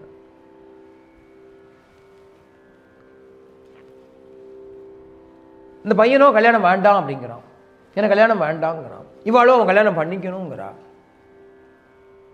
எதுக்கு அப்படின்னா, அவன் அப்பா அம்மா சொல்கிறா நாங்கள் கஷ்டப்பட்டோம் இல்லையா, அவன் அவன் மாத்திரம் கஷ்டப்படாமல் எஸ்கேப் பண்ணுறானே, எப்படி முடியும், அவன் கஷ்டப்பட வேண்டாமா அப்படிங்கிற. வேற என்ன ரீசன்? கல்யாணம் பண்ணிட்டு யார் சுகத்தை கண்டா? நித்திய சுகத்தை யார் கண்டா சொல்லுங்க, யார் கண்டா? ஒரு குழந்தை பாவம் அப்பா அம்மா சண்டை கொண்டே இருந்தா, கல்யாணத்துலேயே சண்டை போட்டா. அட்லீஸ்ட் அவனுக்கு தெரிஞ்சது, அவன் பிறந்ததுலேருந்து தெரிஞ்சது, சண்டை கொண்டே இருந்தா. கடைசியில் பிரிஞ்சே போயிட்டான். நீ கல்யாணம் பண்ணிக்கோன்னா, ஆமாம் நீங்கள் ரொம்ப உங்களை பார்த்ததுக்கப்புறம் எனக்கு கல்யாணமே வேண்டாம் அப்படின்னு விட்டான். அவள் ஆய முன்னு பேசாமல் போயிட்டு. இல்லை நீங்கள் நம்ம சந்தோஷமாக இருக்குமா கல்யாணம் பண்ணிட்டு, சுதந்திரமாக இருக்குமா, சௌரி சுகத்தோடு இருக்குமா? இல்லையே. கர்மா பண்ணு கர்மா பண்ணு கர்மா பண்ணுன்னு தூண்டுறோம். நான் தர்மம் இருக்குது, எல்லாம் விவாகம் பண்ணிட்டு தான் ஆகணும், பிராரப்தத்தில் இருந்தால் பண்ணிட்டு தான் தீரணும், அதை நம்மளை விடாது. அதெல்லாம் வேறு விஷயம், அது தானாக நடக்கும். நீங்கள் ஃபோர்ஸே பண்ண வேண்டாம். ஃபோர்ஸ் பண்ணுறதுங்கிறது பெரிய தப்பு. ஏன்னா நம்ம பண்ண மிஸ்டேக்கை நம்ம விழுந்த குழியில் அவளையும் பிடிச்சி இழுக்கிறாப்புலாம் தான் இருக்குது. சம்சாரங்கிற குழியில் விழுந்ததுனால தானே இன்னைக்கு உன் குழந்தை கல்யாணம் ஆகலைன்னு நீ வருத்தப்படுற. இன்னைக்கு என் குழந்தைக்கு அமைய மாட்டேங்கிறதே, ஜாதகமே பொருந்த மாட்டேங்கிறதே நீ வருத்தப்படுற. அப்போ உன் குழந்தை கல்யாணம் பண்ணி நாளைக்கு அந்த குழந்தையும் ஜாதகமே பொருந்த மாட்டேங்கிறதேன்னு வருத்தப்படணுங்கிறதுக்காக பண்ணுறியா? இது புரிஞ்சுக்க மாட்டேங்க. இன்னைக்கு கஷ்டப்படுறிய, இன்னைக்கு நீ கஷ்டப்பட்டு இருக்க. ஒரு சரியான பொண்ணு கிடைக்க மாட்டேங்கிறது, எந்த ஜாதகமும் பொருந்த மாட்டேங்கிறது, யாராக இருந்தாலும் அது இதுங்கிறா அப்படின்னு சொல்கிறா. அப்படியாவது கல்யாணம் பண்ணி வைப்பேன். ஏன்னா நாளைக்கு அவன் குழந்தைய பெற்று அந்த குழந்தைய வளர்த்து, ஐயோ அதுக்கு ஜாதகத்துக்கு கிடைக்கவே பொருந்தவே மாட்டேங்கிறது, அது கல்யாணம் பண்ணி இதே ரொட்டீனை பண்ணணும். நீ டைப்பரை மாற்றின மாதிரி அதுவும் டைப்பரை மாற்றணும், நீ ஸ்கூலுக்கு அனுப்பிச்ச மாதிரி அதுவும் ஸ்கூலுக்கு அனுப்பணும், நீ அதை திட்டின மாதிரி அதை திட்டணும், நீ அதோட கஷ்டப்பட்ட மாதிரி அதுவும் கஷ்டப்படணும். அதுக்கு உடம்புக்கு வந்தோடனே நீ ராத்திரிலாம் முடிச்சுட்டியோ இல்லையோ, அந்த மாதிரி உன் பிள்ளையும் ராத்திரிலாம் முடிச்சுக்கணும் தானே போகணும் உனக்கு. இது ஒரு அம்மாவா, இது ஒரு அப்பாவாங்கிறார் இவர். குரு ந சஸ்யாத் ஸ்வஜனோ ந சஸ்யாத் பிதா ந சஸ்யாத் ஜனனீ ந சாஸ்யாத் தெய்வம் ந தஸ்யாத் ந பதிஷ்ச ஸ்யான்னஹ மோச்சயேத்ய சமுபேத மிருத்யும். அப்பேற்பட்ட குரு கிடையாது, அப்பேற்பட்ட ஸ்வஜனங்கள் கிடையாது, அப்பா கிடையாது, அம்மா கிடையாது, தெய்வமே தெய்வம் கிடையாது. எதுன்னா எது நம்மளை பந்தத்திலேருந்து விடுவிக்காம மேல மேல பந்தத்தில் கொண்டு போய் தள்ளுறதோ அப்ப ஏற்பட்ட குரு குரு அல்ல, அப்பா அப்பா அல்ல, அம்மா அம்மா அல்ல, தெய்வமே தெய்வம் அல்ல. தெய்வமே உனக்கு முக்தியை கொடுக்காம பாண்டஜ மாத்திரம் கொடுத்ததுன்னா அப்ப ஏற்பட்ட தெய்வமே தெய்வம் இல்லை. அதனால பண்ண வேண்டியது என்னென்ன, முக்தியை தான் தேடணும். இந்த சம்சாரத்திலேருந்து விடுவிச்சுக்கணும். அவளே ஆசைப்பட்ட அது வேற விஷயம். எனக்கு கல்யாணம் வேணும் அப்படின்னு கேட்டுட்டான்னா பண்ணி வை, தாராளமாக பண்ணி வை. அவள் ஆசைப்பட்டுட்டாலும் நீ பண்ணிவே வைக்க வேண்டாம், அவளே பண்ணிட்டுருவா. உனக்கு இன்விடேஷன் அமிச்சா சரி, சந்தோஷப்பட்டுக்கும். இந்த வரைக்கும் எனக்கு இன்விடேஷன் அமிச்சானே, நான் வளர்த்து ஆளாக்கின பிள்ளை, எனக்கு கல்யாணம் அவசியம் வரணும் அப்படின்னு அப்பா அம்மாவுக்கு இன்விடேஷன்.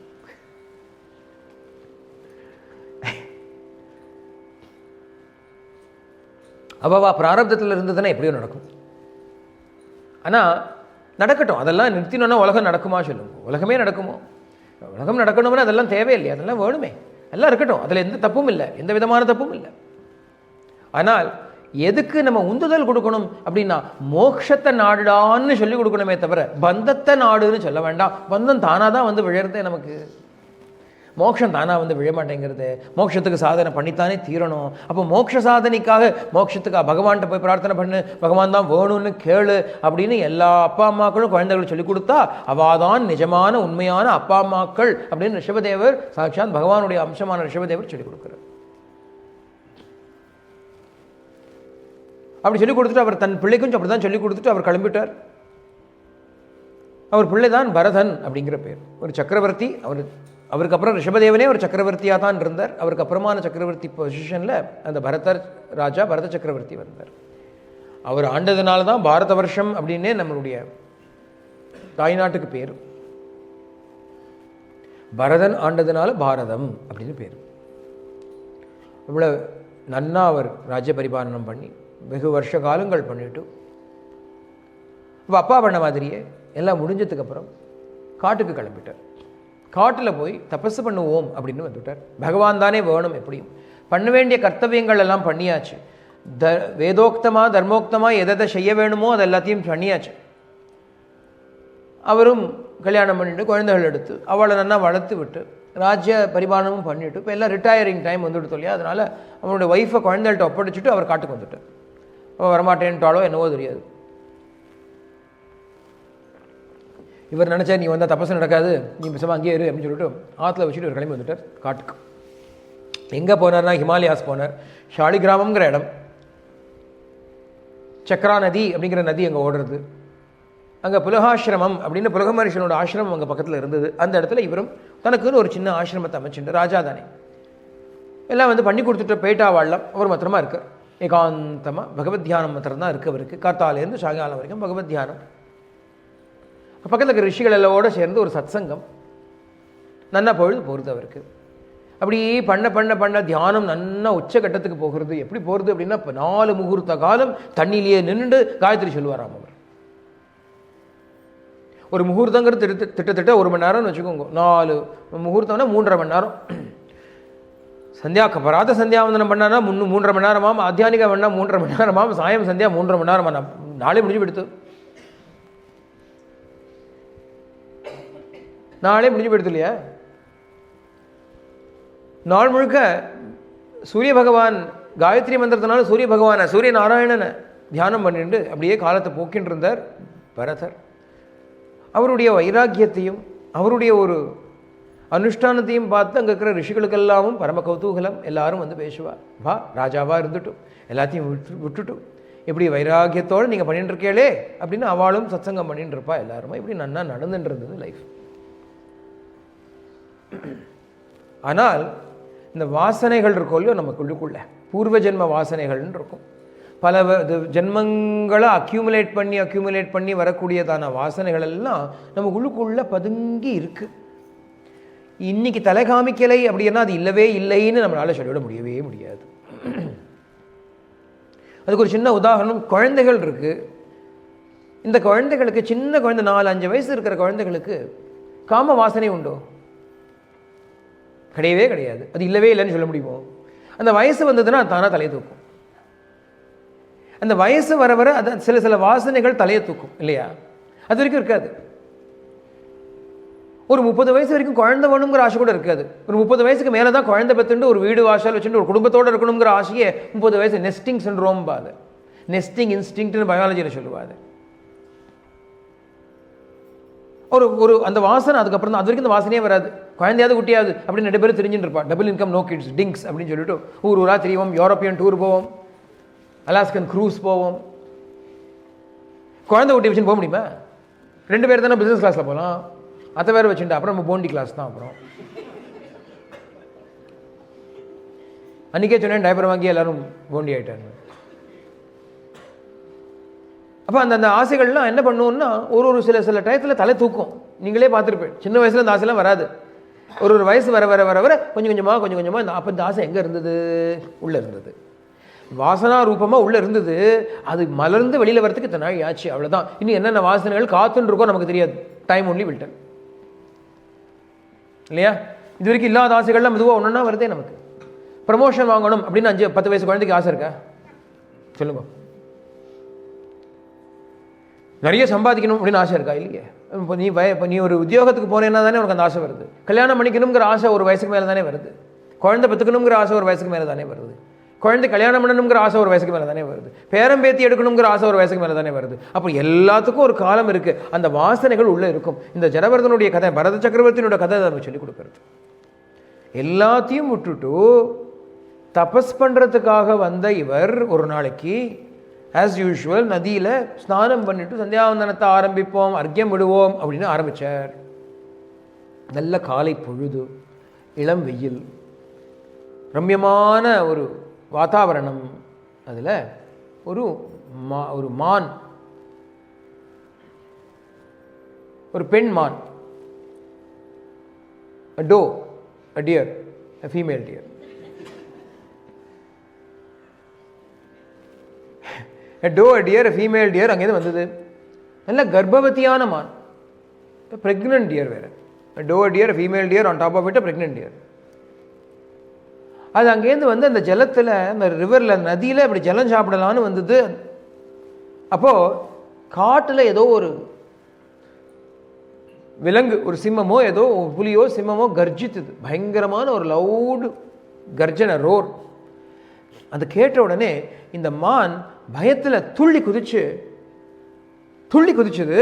அந்த துள்ளி குதிச்சதில் அந்த மான் குட்டி போட்டு கொடுத்தோம். அந்த குட்டியை போட்டு அந்த பயத்தில், அந்த ஸ்ட்ரெஸ்ஸில் எல்லாம் ஆனதுனால அதுக்கு என்ன ஆச்சோ, ஹார்ட் அட்டாக் ஏதோ வந்து கொடுத்தோனோ போய் செத்து போயிடுது. அந்த அம்மா மான் குட்டியை போட்டுது, அந்த தண்ணி ஜலத்திலேயே விழுந்து செத்து போயிடுத்து. அந்த மான் குட்டி உயிரோடு தான் பிறந்தது, அந்த ஜலத்தில் அடிச்சுட்டு வந்துடுது.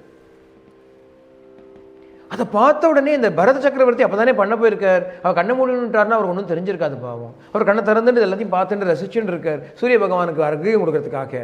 அப்போது இந்த திருஷ்யத்தை பார்த்த உடனே அப்படியே கருணையான உள்ளம், ஜீவகாருண்யம்ங்கிறது இருக்குது. ஐயோ இந்த குழந்தை மான், ஐயோ இந்த குட்டி மான், இப்படி ஒரு துரவஸ்தை ஏற்பட்டு கொடுத்தேன் அப்படின்னு அந்த மானை அள்ளினர். தடதடன்னு சந்தியாவனத்தை விட்டார், மானை எடுத்துன்னு உள்ளே போனார். இதானே கபில பகவான் சொல்லி கொடுத்தார். ஒரு மான் சாக கிடக்கு, நீ அர்க்கியம் விடுவேன், பிராணாயாமம் பண்ணுவேன்னு பண்ணாதே, அதை காப்பாற்றுன்னு தானே சொல்லி கொடுத்தார். அதுக்கு ஏற்ப கொண்டு போனார், கூட்டிகிட்டு போனார், ஆசிரமத்துக்குள்ளே எடுத்துகிட்டு போனார். அதை நன்னா தொடச்சி கிடச்சி விட்டு, அதுக்கு துணியால் நன்னா அதை கட்டி விட்டு, அதை அப்படியே அணைச்சி கொஞ்சம் வார்ம்த்து கொடுக்கணுமேங்கிறதுக்காக அடைச்சி வச்சு, அதுக்கு ஏதாவது பால்கள் இருந்தால் அதெல்லாம் கொடுத்து பாவம் அந்த மானை காப்பாற்றினார். மானும் பழிச்செடுத்து அது எங்கே போவோம்? அங்கே தானே இருக்கும் பாவம், அங்கேயே இருக்குது. அப்படியே அன்ஸ்டடி லெக்ஸோடு அப்படி இப்படி ஆடிண்டு அப்பப்போ நின்றுண்டு இதெல்லாம் பண்ணிட்டு அதெல்லாம் பார்க்குறார். இந்த மானு என்ன பேர் வச்சாரோ தெரியாது, ஏதோ வச்சிருப்பார். அதுக்கு ஏதோ பேர் நாமகரணங்கள் பண்ணி, ஜாதகரணம் நாமகரணம் எல்லாம் பண்ணி, அந்தந்த சம்ஸ்காரங்கள் எல்லாம் பண்ணி, நிஷ்கமரணம் வெளியிலலாம் கூட்டிகிட்டு போய் தோளில் வச்சுட்டு கூட்டிட்டு போவாராம். அவர் அப்படியே சின்ன மான் குட்டி தானே, அப்படி தோளில் அப்படி போட்டு விட்டார்னா அவர் எல்லாத்தையும் கூட்டிட்டு. அப்போ முதல்ல பாலனம் பண்ணார் அந்த மானை, அப்புறம் போஷணம் பண்ணார் அந்த மானை. இந்த பாலனமும் போஷணமும் பண்ணும்பொழுது என்ன ஆச்சுன்னா கொஞ்சம் லாலனமும் ஏற்பட்டது, அப்புறம் கொஞ்சம் பிரீணனமும் ஏற்பட்டது. அப்போ என்ன ஆச்சுன்னா லாலன பாலன பிரீணன போஷண அப்படின்னு 4 சேர்ந்து கொடுத்து. லாலன பாலன பிரீணன போஷண, இதில் 2 விஷயம் நெசசிட்டி, 2 விஷயம் அனாவசியம். என்னது? பாலன போஷண, ப்ரொடெக்ஷன் அண்ட் நரிஷிங். பாலன ப்ரொடெக்ஷன், போஷனை, நரிஷிங் இட், ரெண்டும் பண்ணணும்.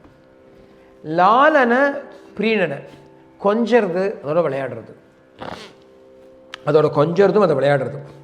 மான்குட்டி ஆறுது சக்கர குட்டி, 6 உலகத்திலேயே பெஸ்ட்டு மான் நீ தானா அப்படின்னு இந்த மானை வச்சுட்டு ரொம்ப தன்மானம் வந்துடுத்து அவருக்கு. தன்மான் தன்மான் அப்படின்னு அந்த மான தன்மான், என்மான் என்மான் அப்படின்னு தன்மான் ரொம்ப மானாபிமானம்.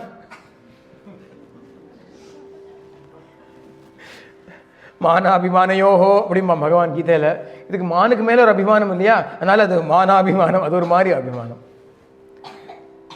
அதை கொஞ்சி அதை குலவி அதோட விளையாடி அதுக்கு எவ்வளோ இடம் கொடுக்குறோமோ அவ்வளோ இடத்த அது எடுத்துக்க போகிறது இல்லையா. நம்ம யார் யாருக்கு எவ்வளோ இடம் கொடுக்குறோமோ அவ்வளோ இடத்த தான் அவள் எடுத்துப்பான். நீ தூக்கி மடியில் வச்சுட்டியானா அவள் கொஞ்சம் தலையில் ஏற பார்ப்பா. நீ அங்கே வச்சியான்னா மடியில் உட்காந்தா போரும், தபஸ் பண்ண போகும். நீ மடியிலேயே உட்கார வைக்கலையான்னா மடி கிடச்சா போரும்னு தபஸு கூட ஓடும். நீ மடியிலேயே ஏறி வச்சுனா தலையில் ஏறி உட்காந்துக்கும். இந்த மான் என்ன பண்ணிட்டு தலையிலையும் ஏறித்து சில சமயம். அதோடைய ஒரு விளையாட்டுலையும் அதனுடைய ஒரு மௌட்டியத்திலையும் அது ரொம்ப ஒரு இன்னசென்ட்டாக தானே இருக்குது இது மான்குட்டி. அதுக்கிட்ட ஒரு பிரேம, ஒரு அஃபெக்ஷன், ஒரு அட்டாச்மெண்ட் ஏற்பட்டு. இப்போ பழையபடி இப்போ சாதனை பண்ண முடிய மாட்டேங்கிறது அவருக்கு. அப்படி அர்க்கியத்தை தண்ணி எடுக்கிறார், மானுக்கு தண்ணி கொடுத்தேனோ இரு அதை கொடுத்துட்டு வரேன். மானு தண்ணி ஏற்கனவே கொடுத்தாச்சு, திருப்பி அது எங்கேயா ஓடிக்கடி போயிடுத்துன்னா அது கேட்டு கிட்ட தான் பூட்டியிருக்கா, கேட்டில் திரும்பி தண்ணி எடுக்கிற யாருக்குல அந்த மான் பாவமான் அப்படிங்கிறார். அது பெரிய வர்ணனை, ஒரு காமிக் ரிலீஃப் மாதிரியே ஸ்ரீமத் பாகவதத்தில் இதை பார்க்கலாம். நம்ம இந்த ஜடபரதாக்கியானம் மாத்திரம் ஒரு காமிக் ரிலீஃப் தான். ஏன்னா அந்த மானை பற்றின பேச்செல்லாம் அவர் என்ன பேசுகிறா தெரியுமோ, இந்த பூமி என்ன புண்ணியம் பண்ணித்தோ ஏ மானே நீ வந்து பிறந்தியே, உன் கால் குழம்புகள்லாம் படுறதே இந்த தர்த்தி அப்படியே புலகாங்கிதமாகி மரங்கள்லாம் ஏன் முளைச்சிருக்கு தெரியுமா, மரங்கள்லாம் ஏன் முளைச்சிருக்கு தெரியுமா, என்னுடைய மான் இந்த பூமியில் நடந்துதான், அதனால அவளுக்கு புலகாங்கிதமாச்சும், அதனால தான் மரரூபமாக இருப்பான். இது எப்படி இருக்கு? என் பேர்பட்ட ரிஷி ராஜ ரிஷி என்னெல்லாம் வளர்றாரு பாருங்கோ. என் மான் அப்பேற்பட்ட மான், பாவம் என் மான். அது வேற சொல்கிறேன், இந்த ஸ்லோகங்கள் எல்லாமே இருக்குது, தேடினா கிடைக்கும், இன்னைக்கு டைம் இல்லாதனால சொல்லலை. இந்த மான் தன்னுடைய ஸ்வஜனங்களெல்லாம் விட்டுட்டு நானே கதி அப்படின்னு என்கிட்ட சுற்றி சுற்றி கிடக்கே. இதுக்கு அப்பாவும் நானே, அம்மாவும் நானே, சிற்றப்பனும் நானே, சித்தியும் நானே, அத்தையும் நானே, அத்திம்பேரும் நானே, அம்மாஞ்சியும் நானே, அத்தங்கா அந்த இதுவாக இது எல்லாம் நானே நானே நானே.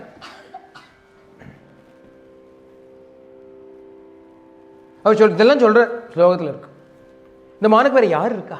இந்த மானுக்கு ஒரு ஃப்ரெண்டா? நான் தான் ஃப்ரெண்டு. இந்த மானுக்கு ஒரு அப்பாவா? நான் தான் அப்பா. இந்த மானுக்கு ஒரு ஆசானா? நான் தான் ஆசான். இந்த மானுக்கு ஒரு அம்மாவா? நான் தான் அம்மா. சித்தப்பாலேருந்து பெரியப்பாலேருந்து என்னென்ன ரிலேஷன், மாமா மாமி மனக்கொட்டு எல்லாம் நான் தான் அப்படின்னு இருக்கார் அவர் மானுக்கு. இப்படி நினச்சிக்கிறார் அவர். மானுக்கு தான் தெரியுமா அத்தை என்ன அத்தின் பேர் என்ன மானுக்கு. இந்த மானுக்காகவே நான் பிறந்தேன் போல் இருக்கு. இந்த மானுக்கு சேவை பண்ணக்கூடியதான பாக்கியம் எனக்கு பகவான் கொடுத்துருக்கார். இப்படியெல்லாம் ஒரு குதர்க்கமான எண்ணங்கள். இதெல்லாம் ஜீவகாருண்யம் வேணும். கபில பகவான் சொன்ன விஷயங்களும் கரெக்டு தான். ஆனால் அதை எந்த எக்ஸ்டென்ட்டுக்கு நம்ம எடுத்துட்டு போகிறோங்கிறதுக்கு இது ஒரு பெரிய திருஷ்டாந்தம். எல்லாம் நம்ம குழந்தை நம்ம பார்த்துக்கணும், நமக்கு டியூட்டி அப்படின்பா. அதுக்காக குழந்தை குழந்தை குழந்தை குழந்தை குழந்தை ஜபத்திலேயே இருப்பா. வீடு வாசல் இதில் ஒரு அட்டாச்மெண்ட். அந்த அட்டாச்மெண்ட்ஸ் தான் காமிக்கிறது. வாசனைகள் எங்கே இருக்கும், எப்போ இருக்கும்னு தெரியாது, எப்போ தலையை தூக்குங்கிறது நமக்கு தெரியாது. ஜாகிரதையாக இருக்கணும். தஸ்மாத் ஜாகிரத ஜாகிரத அப்படின்னா மாதா நாஸ்தி பிதா நாஸ்தி நாஸ்தி பந்து சகோதரா அர்த்தம் நாஸ்தி கிரகம் நாஸ்தி தஸ்மாத் ஜாகிரத ஜாகிரத. அம்மா கிடையாது, ஆட்டுக்குட்டியும் கிடையாது, மான்குட்டி கிடையவே கிடையாது. ஆட்டுக்குட்டியாவது பரவாயில்ல, மான்குட்டியை வச்சுக்காதீங்க, பரதங்கதையாக இட போகிறது. அப்புறம் ஆத்தாளாவது ஆட்டுக்குட்டியாவது ஜாக்கிரதையா இல்லைன்னா attachment is simply present within us, waiting to spring forth and tie itself to whatever object of affection it can find.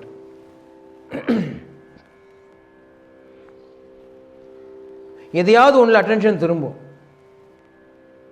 எதிலையாவது திரும்பும். இதெல்லாம் விட்டுட்டான்னா வேறு எதுலையாவது திரும்பும். நிறைய பேருக்கு நான் பார்த்துருக்கேன். அதெல்லாம் ஜாக்கிரதையாக இல்லைன்னா அது இப்படியே அலபாஞ்சுட்டே இருக்கு, எதை பிடிக்கிறதுங்கிற மாதிரி போயிடும் மனசு. அதனால் சிரமப்பட்டாவது மனசை அடக்கி வச்சுக்கணும் அப்படிங்கிறது நமக்கு தெரிகிறது. இந்த மான் மேலே ஒரு அபரிதமான ஒரு அட்டாச்மெண்ட்டு. ஒரு நாளைக்கு மான் அவர் விட்டுட்டு போயிடுத்து, அது பாட்டு காட்டுக்கு போயிடுத்து, சொச்சந்தமாக போயிடுத்து. மானை காணுமே அப்படின்னு இவர் வருத்தப்பட்டு ஏங்கி தவிச்சு துடிச்சு எல்லா இடத்தையும் தேடி கிடைக்காமல், எல்லார்கிட்டையும் கேட்டு விசாரிச்சு அப்படியும் கிடைக்காமல், முன்போல சத்சங்கத்துக்கு யாராவது ரிஷிகள் வந்தான்னா என் மானை காணுமோய், மானை பார்த்தாளா எங்கேயாவது, மான் இல்லாமல் நான் இல்லை, நான் இல்லாமல் மான் இல்லை அப்படி இல்லாமல் டயலாக் எல்லாம் விட்டு வசனங்கள்லாம் சொல்லி கொஞ்ச நாள் கழிச்சு அவளும் நிறுத்திவிட்டா, சத்சங்கத்துக்கு வரதே நிறுத்திவிட்டா. ஏன்னா சத்சங்கமே நடக்கலையே. இங்கே வந்தால் இவன் மான் சங்கம்னா நடக்கிறது. மான் பேச்சு தான் எப்போ பார்த்தாலும். Oh dear, this is no good அப்படின்னு சொல்லிட்டு கிளம்பிட்டாங்க இந்த வாழ். இந்த ராஜா ராஜ்யத்தெல்லாம் விட்டு, மனைவி மக்கள் எல்லாம் விட்டுட்டு, சுகபோகங்கள் எல்லாம் விட்டுட்டு, கடைசியில் காட்டுக்கு வந்து மான் வசப்பட்டுட்டானேன்னு எல்லாரும் வருத்தப்பட்டுண்டாளாம். அந்த ரிஷிகள் எல்லாம் சொல்லியும் பார்த்தாளாம், இந்த மாதிரி மான் மேலே ஆசையெல்லாம் வைக்காதேப்பா. மண்ணாசையை கேள்விப்பட்டிருக்கோம், பொன்னாசையும் கேள்விப்பட்டிருக்கோம், பெண்ணாசையும் கேள்விப்பட்டிருக்கோம், மானாசையை முதல் தடவையாக பார்க்குறோம். இதெல்லாம் வேண்டாம் உனக்கு, இதெல்லாம் விட்டுடு. ஈசனா திரயம்னா இவர் ஈசனா சதுஷ்டயம்னு விட்டார். ரொம்ப பக்திமானாயிட்டு இருப்பான். மான் மேல பக்தி. அவளும் சொல்லி பார்த்தா, உங்களுக்கெல்லாம் புரியாது, உங்களுக்கு ஒரு மான் பிறந்து அந்த மான் உங்களை விட்டுட்டு போனா தான் இந்த புத்திரசோகம் உங்களுக்கெல்லாம் புரியும் அப்படின்னு வேற. அவளுக்கு பிரத்யுபதேசம் கிளம்பிட்டா. அவளா நம்ம இங்கே இருந்தோமானா நம்மளும் ஒரு இந்த மாதிரி ஆகிடுவோம், நம்ம மானம் போயிடும், பேசாமல் நம்ம கிளம்பி நம்ம தபஸை பார்ப்போம்னு சொல்லிட்டு அவள்லாம் கிளம்பி போயிட்டா. இவரோ மானில்லேன்னு சொல்லி கடைசியில் பிராணனே போகிற கதி வந்து கொடுத்து அந்த மானை தேடி ஏக்கத்தில். கடைசியில் பிராணப்பிரயாண சமயம் வந்தது, உயிர் போக போகிறது. இந்த மானுக்கு எங்கேருந்தோ மூக்கில் வேர்த்தார் போல் ஓடி வந்து அங்கே நின்றுடுத்தோம் அந்த டயத்தில். அப்போ கடைசியில் அந்தே நாராயண ஸ்மிருதி அப்படின்னு சொன்னாரோ இல்லையோ ஸ்ரீசோகர். ஜென்மலாப பரப்பும்சான் அந்தே நாராயண ஸ்மிருதி. ஜென்மம் எடுத்ததுக்கு பலன் என்னன்னா கடைசியில் ஒன்னா நீ நாராயணன் நினைக்கணும், இல்லையானால் நாராயணன் ஒன்ன நினைக்கணும். இவரை நினைச்சதோ மான், இவர் நினைச்சதோ மான்.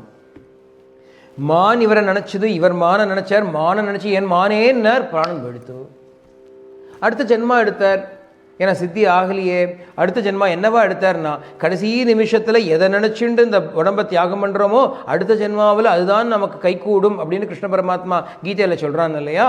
அந்த மாதிரி ஒரு மானாகவே பிறந்தார், மானாகவே பிறந்தார்.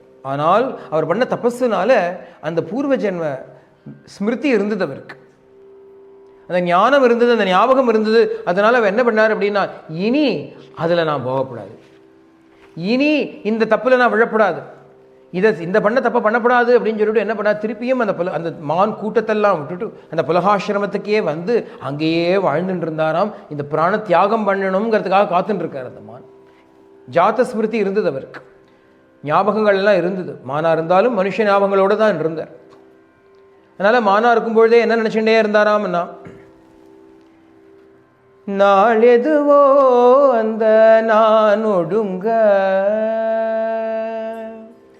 நாள் எதுவோ இந்த நான் ஒடுங்க, அன்பில் அகம் கரைந்து இந்த ஜகம் மறந்து நிற்கும், நாள் எதுவோ இந்த நான் ஒடுங்க, நான் என்றும் எனதென்றும் அலைந்திருந்தேன், நான் என்றும் எனதென்றும் அலைந்திருந்தேன், பொல்லா பொய்யினை மெய் என தரித்திருந்தேன், நான் என்றும் எனதென்றும் அலைந்திருந்தேன், பொல்லா மெய்யை பொய்யையே மெய் என தரித்திருந்தேன், வினையனும் விளை பயர் அறுத்து வந்து பிறவி பெருங்கடலில் மீண்டும் தவித்திருந்தேன், பிறந்தேன் வினையெனும் விளை பயர் அறுத்து வந்து பிறவி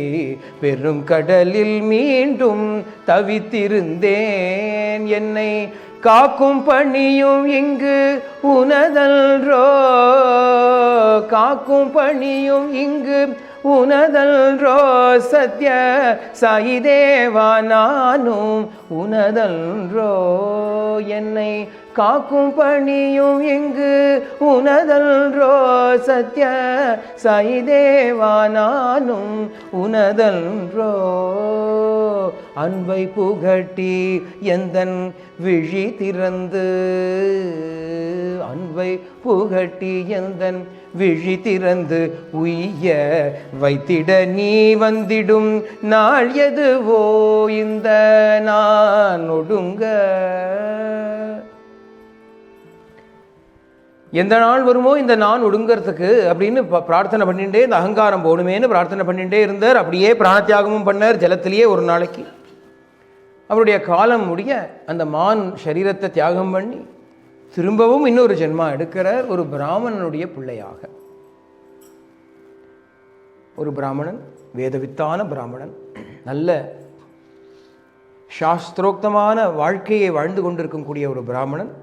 அவருக்கு 2 மனைவிகள், மூத்தாளுக்கு 3 பிள்ளை, இளையாளுக்கு 2 ட்வின்ஸ், ஒரு பொண்ணும் ஒரு பிள்ளையும். அதில் பிள்ளையாக இந்த பரத சக்கரவர்த்தி திரும்பி வந்து பிறக்கிறார். இப்போவும் ஜாத ஸ்மிருதி இருக்கு, இப்போவும் ஞாபகம் இருக்கு. போன ஜென்மாவில் மானா இருந்தேன், அதுக்கு முன்னாடி ஜென்மாவில் பரதனா இருந்தேன் அப்படிங்கிற சர்வ ஞாபகமும் அவருக்கு இருக்கிறதுனால, பண்ண தப்பும் அவருக்கு நினைவில் இருக்கிறதுனால இந்த தப்பை திருப்பி பண்ணக்கூடாது. இனி ஜாக்கிரதையாக இருக்கணும். இனி சங்கமே வச்சுக்க கூடாது, யாரோடையும் பேசப்படாது, ஒன்றுத்துலேயும் தலையை போட்டுக்கப்படாது அப்படின்னு தன்னை கெட்டிக்காரத்தனமாக பத்திரமா பார்த்துன்னு வர்றார். அப்பாவுக்கு அதெல்லாம் தெரியாது. குழந்தை பிறந்திருக்குன்னு நாமகரணாதிகள் எல்லாம் பண்ணி வயசு வந்த உடனே உபநயனத்தையும் பண்ணுவோம்னு தான் தயாராக இருந்தார். அந்த குழந்தைக்கு என்னமோ ஒரு மாதிரி தனியாக உட்காந்துருக்கு, பேந்து பேந்து முழிக்கிறது, ஒன்றுத்தையும் பார்க்க மாட்டேங்கிறது, மனோவியாதியோ அப்படின்னு நினச்சிக்கிறா எல்லாரும். சாப்பாடு கொடுத்தா சாப்பிட்றது, அதுவா வேணும்னு கேட்க மாட்டேங்கிறது, அழமாட்டேங்கிறது, அது பாட்டு இருக்குது.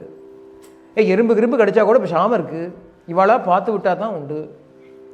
ஏதோ மனோவியாதி போல் இருக்குது, மூளை சரியாக வளரலை அப்படின்னு தீர்மானம் பண்ணிவிட்டா. வேதத்தில் நம்பிக்கை அவருக்கு ஜாஸ்தி.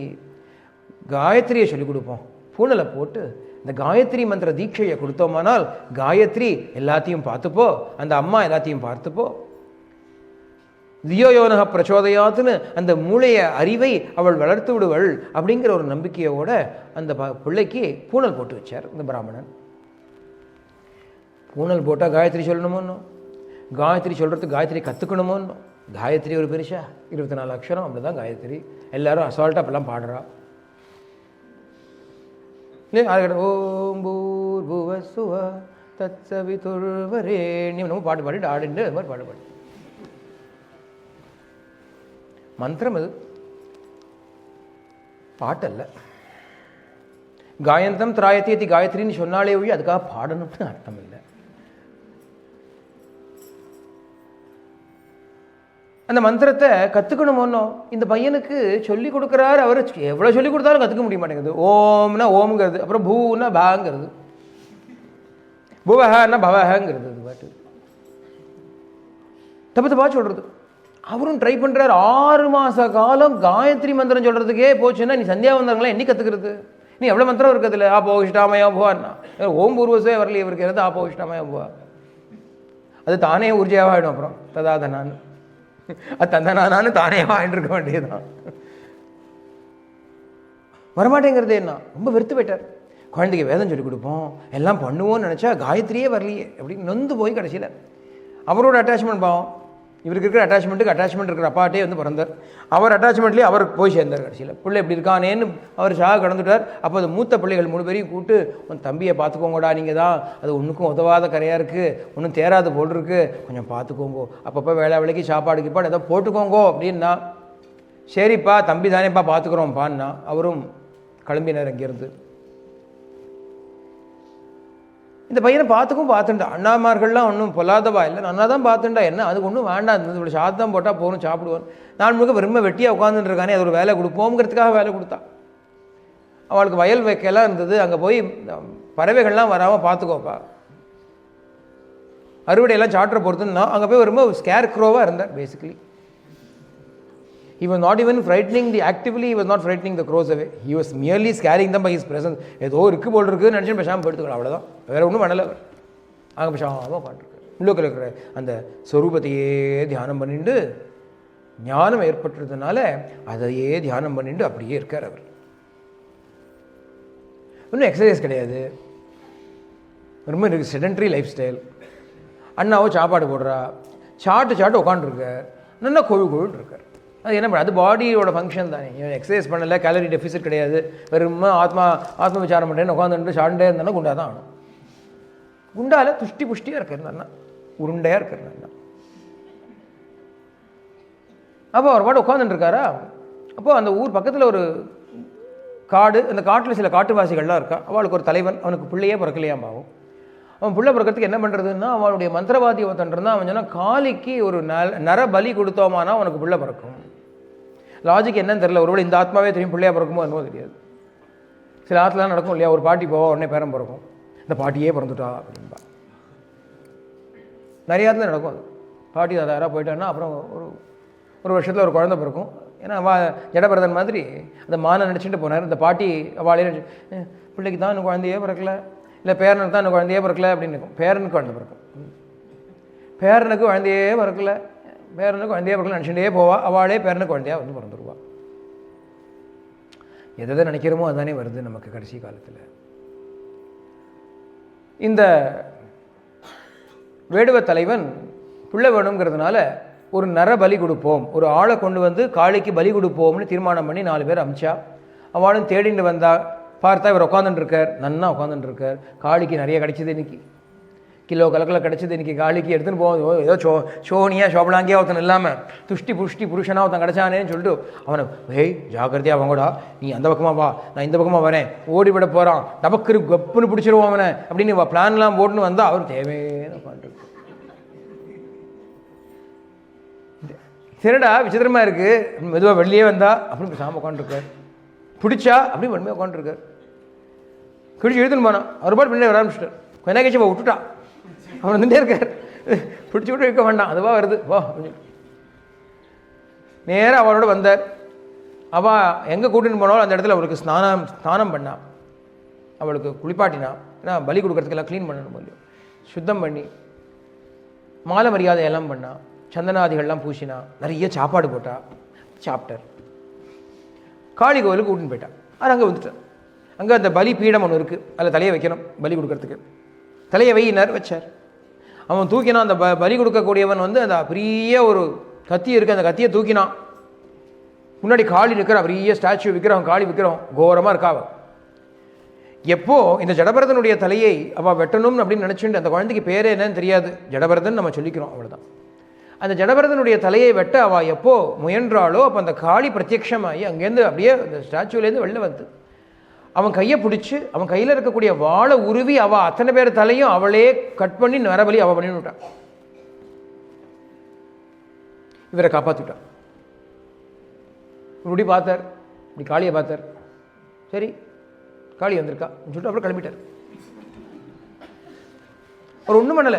காளிக்கு ஒரு தேங்க்யூ கூட சொல்லலை, ஒரு நமஸ்காரம் கூட போடலை காளிக்கு. காளி அம்மா வந்தியேன்னு கூட சொல்லலையா. நான் கூப்பிட்டேனா? அவன் கூப்பிடல, நீ வந்த, உனக்கு என்ன வேலையானமோ நீ வந்து, அதுக்கும் எனக்கு என்ன சம்பந்தம் அப்படின்ட்டு அவாடு கிளம்பி போயிட்டு எனக்கு காப்பாத்தினியை வச்சு ஒன்றும் இல்லை. இது வரைக்கும் ஒரு வார்த்தை பேசலை. அவர் வாயை திறந்து ஒரு வார்த்தை பேசலை, போயிட்டே இருக்கு. கழுத்தில் ஒரு மாலை வேறு இருக்கா, அது எப்படி நடந்து போக போக அந்த மாலை பாட்டு உதுந்து எடுத்து ஒரு ஸ்ட்ரிங்கு தான் இருக்கு. இப்போ அது கூட தெரியல அவருக்கு, அது எடுக்கணும்னு கூட தோணலை அவருக்கு. அங்கே ஒரு மரத்தடியில் உட்காந்துட்டுருக்கார். இப்போ ரகுகணன் அப்படின்னு ஒரு ராஜா, சிந்து சௌவீரம்ங்கிற ராஜ்யத்தினுடைய ராஜாவான ரகுகணன் கபில பகவானை போய் தரிசனம் பண்ணி ஞானோபதேசம் வாங்கிக்கணுங்கிற ஆசையோடு அவன் கிளம்பி வரான். பல்லக்கில் வரான். ராஜாங்கிறதுனால பல்லக்கு, அந்த பல்லக்கு தூக்கிறதுக்கு 4 பேர். இவன் ஞானம் வாங்கிப்பானான், அதுக்கு இவனை தூக்கிட்டு 4 பேர் நடக்கணுமா, பாவம் எங்கேருந்தோ 4 பேரை தூக்கிட்டு இவன் பல்லக்கில் வரான். அப்போது ஒரு ஆள் என்ன பண்ண, இந்த ராஜாவை தூக்கி நம்மளால் முடியாது அப்படின்னு சொல்லிட்டு அவன் கண்டத்தை தின்னு எனக்கு வயர் அப்செட் அப்படின்னு விட்டான். ராஜாவை தப்பிக்கணும், அதனால அவன் என்ன பண்ணான், எனக்கு வயர் அப்செட், என்னால் முடியாது அப்படின்ட்டானா. ஸோ 4 பேர் இருக்கிற இடத்துல 3 பேர் தான் இருக்கா, எப்படி பல்லக்கு தூக்குறது? அதனால் சொன்னால், ராஜா நீங்கள் கொஞ்சம் இந்த மரத்தடியில் விசிராந்தி பண்ணுங்கோ, நாங்கள் இதோ ஒரு ஆளை பிடிச்சிட்டு வரோம்னா. போனால் யார் இருக்கான்னு நம்ம ஜடபரதன் உட்காந்துருக்கார் மரத்துக்கடியில், அதுவும் பார்க்க நன்னா இருக்கார். இவன் தூக்குவான்டா, இவனை கூட்டிகிட்டு வா, இங்கே பா, இந்தப்பா யாருப்பா நீ? ஷாம இருக்கார். எங்கள் ராஜாவுக்கு ஒரு பல்லக்கு தூக்கி வேணும், வரியா? ஷாம இருக்கார். என்னடா இது ஒன்றும் பதில் சொல்ல மாட்டேங்கிறது, வா அப்படின்னா எழுந்து வந்துட்டார். அவர் வேணும் வந்துட்டார். 4வது ஆள் அவர் முன்னாடி இருக்கிற ஆள் அவர் தான் உட்காந்து விட்டார். 2 பேர் இங்கே 2 பேர் இல்லையா, இந்த இடத்துல ஜடபரதன் நடக்க ஆரம்பிச்சுட்டான். நடந்துட்டே போயின்னு இருக்காளா, இவர் கீழே பார்த்துட்டே நடந்து போயிட்டு இருக்கார். அங்கே திரும்புன்னு பார்த்தா சாரசாரியாக எறும்புகள்லாம் போடுது. இந்த எறும்பு போன உடனே அப்படியே நடந்தால் எறும்பெல்லாம் பாவம் கொண்டுவிடுமே அப்படின்னு சொல்லிட்டு என்ன பண்ணாருன்னா, அதை தாண்டி குதிச்சேன். எறும்பை காப்பாற்றணுமேன்னு ஒரு ஆத்திரிமாக் அப்படின்னு ஒரு குதிச்சார் பாவம். இவர் குதிச்சா தேவையில்லை, தனியாக போயிட்டு இருந்தாருன்னா நீங்கள் எங்கே வேணாலும் குதி, சமுத்திரத்தையே வேணாலும் தாண்டு, அனுமான் பண்ண மாதிரி. யாரும் இல்லைங்க போகிறா, வேண்டாங்க போகிறா. ராஜாவை பல்லக்கில் தூக்கிட்டு இவர் குதிச்சாரானால் அந்த ராஜாவோட கதி என்னங்கிறத நம்ம கொஞ்சம் நினச்சி பார்க்கணும். அவன் கிரீடம் எங்கேயோ போச்சு, ஹாரம் எங்கேயோ போச்சு, கட்கம் எங்கேயோ போச்சு, தலை எங்கேயோ போயிடுச்சுது. யாருடாது என்னடா பண்ணுறேன்? உடனே இந்த 3 பேருக்கும் பயம். ஏன்னா கொடூரமான ராஜா, அவன் கோபக்கார ராஜா. நாங்கள்ல ஏதோ புதுசாக வந்தானே அவன் அப்படின்னு இப்படி எட்டி பார்த்தார். இன்னும் குண்டா தான் இருக்கான். என்னடா கொள்ள உனக்கு, ஒழுங்கா நடடா, ஒழுங்கா நட அப்படின்னு அவன் தலையில் கிரீடெல்லாம் சரி பண்ணிட்டு உட்காந்துட்டார்.